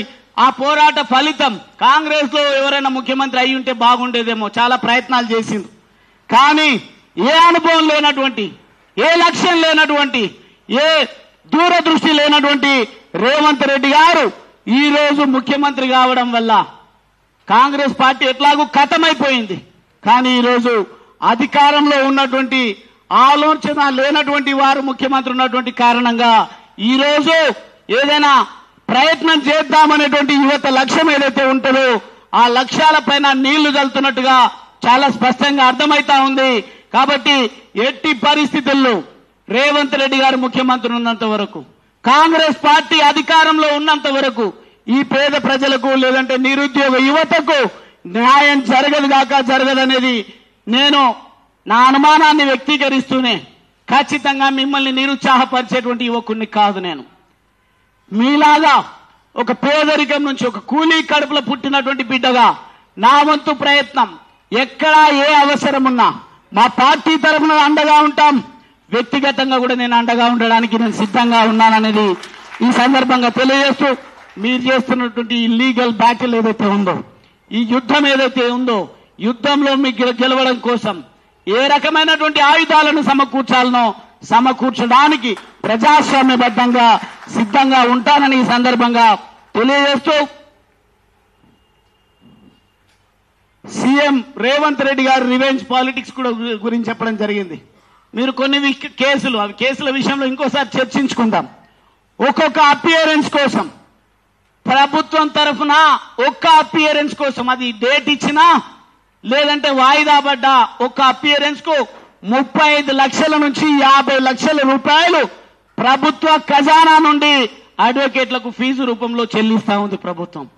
ఇంత దుర్మార్గంగా తమ లక్ష్యాలను నెరవేర్చడం కోసం, తమ పగ ప్రతీకారాలను తీర్చుకోవడం కోసం ప్రజాధనాన్ని దుర్వినియోగం చేస్తున్నటువంటి ఈ రేవంత్ రెడ్డి గారు ఎక్కిన విమానం దిగే విమానం అన్నట్టుగా ఢిల్లీ యాత్రలు పార్టీ గెలుపు కోసము, బీహార్లో పోయి ప్రగల్భాలు పలకడం కోసము మీరేదైతే ప్రయత్నాలు చేస్తా ఉన్నారో తెలంగాణ యువత, తెలంగాణ సమాజం గమనిస్తా ఉంది. ఖచ్చితంగా రాబోయే రోజుల్లో కాంగ్రెస్ పార్టీని బొందబెట్టే విధంగా ఎవరైతే తీసుకొచ్చిందో కాంగ్రెస్ పార్టీని అధికారంలోకి, వాళ్ళే మీ బొంద పెట్టడానికి సిద్ధంగా ఉన్నారనడానికి ఇది సంకేతంగా భావించాలి తప్ప చూస్తూ చూడనట్టుగా పట్టింపు లేనట్టుగా ఈ రేవంత్ రెడ్డి గారి ప్రభుత్వము, రేవంత్ రెడ్డి గారు వ్యక్తిగతంగా ముఖ్యమంత్రిగా ఏదైతే ఆలోచనలు చేస్తా ఉన్నారో, ఇంతకుముందు మా మిత్రులు చెప్తా ఉన్నారు 15 తారీఖు రోజు ఫలితం ఏ రకంగా వచ్చినా అద్భుతమైనటువంటి తీర్పు కనుక వస్తే సంబరాలు నిర్వహించుకుందాం, లేదు అంటే అద్భుతమైన కార్యాచరణ రూపొందిద్దామనే పద్ధతిలో వారు చెప్పడం జరిగింది. కాబట్టి తప్పకుండా నేను నమ్ముతా ఉన్నారు రాకేష్ రెడ్డి గారు మిగతా ఇక్కడికి వచ్చినటువంటి మిత్రులందరూ కూడా వస్తారని. నేను కూడా రావడానికి సిద్ధంగా ఉన్నా. దానికి నేను వ్యక్తిగతంగా తీసుకున్న నిర్ణయం కాదు, మా పార్టీ మీ పట్ల చాలా సానుకూలంగా ఉంది. భారతీయ జనతా పార్టీ మీరు చేసే పోరాటానికి సంఘీభావంగా మద్దతుగా ఉంటుంది అని ఈ సందర్భంగా నేను తెలియజేస్తూ, నిజంగా బాధాకరమైనటువంటి విషయం, ఇన్ని అవకతవకలను మీరు లెక్క ప్రకారం వెనక ఉన్న మిత్రుడు కూడా ఏం పేరు మీ పేరు ప్రమావత్ మోహన్ గారు, రాకేష్ రెడ్డి గారు లెక్కలతో సహా అవకతవకలు ఎక్కడ జరిగినాయి, ఎట్లా జరిగినాయి అనే విషయాలు చెప్పినప్పటికీ మీరు లెక్కలేనితనంతో వివరిస్తా ఉన్నారు. కాబట్టి జేఏసీలుగా ఏర్పడి తెలంగాణ రాష్ట్రాన్ని సాధించినటువంటి చరిత్ర తెలంగాణ సబ్బండ వర్ణాలకు ఉంది. అదే చరిత్ర లిఖించాల్సినటువంటి అవసరం ఉంది. ఒకవేళ మన సంఘాలలో బీఆర్ఎస్ కు సంబంధించినటువంటి యువ మిత్రులున్నా, బీజేపీకి సంబంధించినటువంటి వాళ్ళున్నా, కాంగ్రెస్ కు సంబంధించినటువంటి వాళ్ళున్నా, విద్యార్థి సంఘాలలో పనిచేసిన అనుభవాలు మీకున్నా, మీ నేపథ్యం వివిధ పొలిటికల్ పార్టీలకు సంబంధించింది అయి ఉన్నా, తెలంగాణ సాధించడం కోసం జేఏసీలుగా ఏర్పడి అంతిమంగా అల్టిమేట్ గా తెలంగాణ రాష్ట్రాన్ని సాధించే విషయంలో సంఘటిత శక్తిని ఏ రకంగా అయితే ప్రదర్శించడం జరిగిందో, భేషజాలకు పోకుండా పార్టీలో ట్రాప్ లో పడకుండా మన లక్ష్యం నెరవేరడం కోసం ఇంకెన్ని రకాల పద్ధతుల్లో మీరు ఉద్యమాలను రూపకల్పన చేస్తారో చేయండి. కానీ నిరంతరం ఈ ప్రభుత్వ వైఫల్యాన్ని గ్రామాలలో, పట్టణాలలో, నగరంలో రగిలిస్తూ ఉండండి. విజయం మీ పంచాన చేరుతుంది అని సందర్భంగా నేను తెలియజేస్తూ, దానికి పూర్తి స్థాయి అండాదండ మేమంతా ఉంటామని సందర్భంగా తెలియజేస్తూ నేను సెలవు తీసుకుంటా ఉన్నా.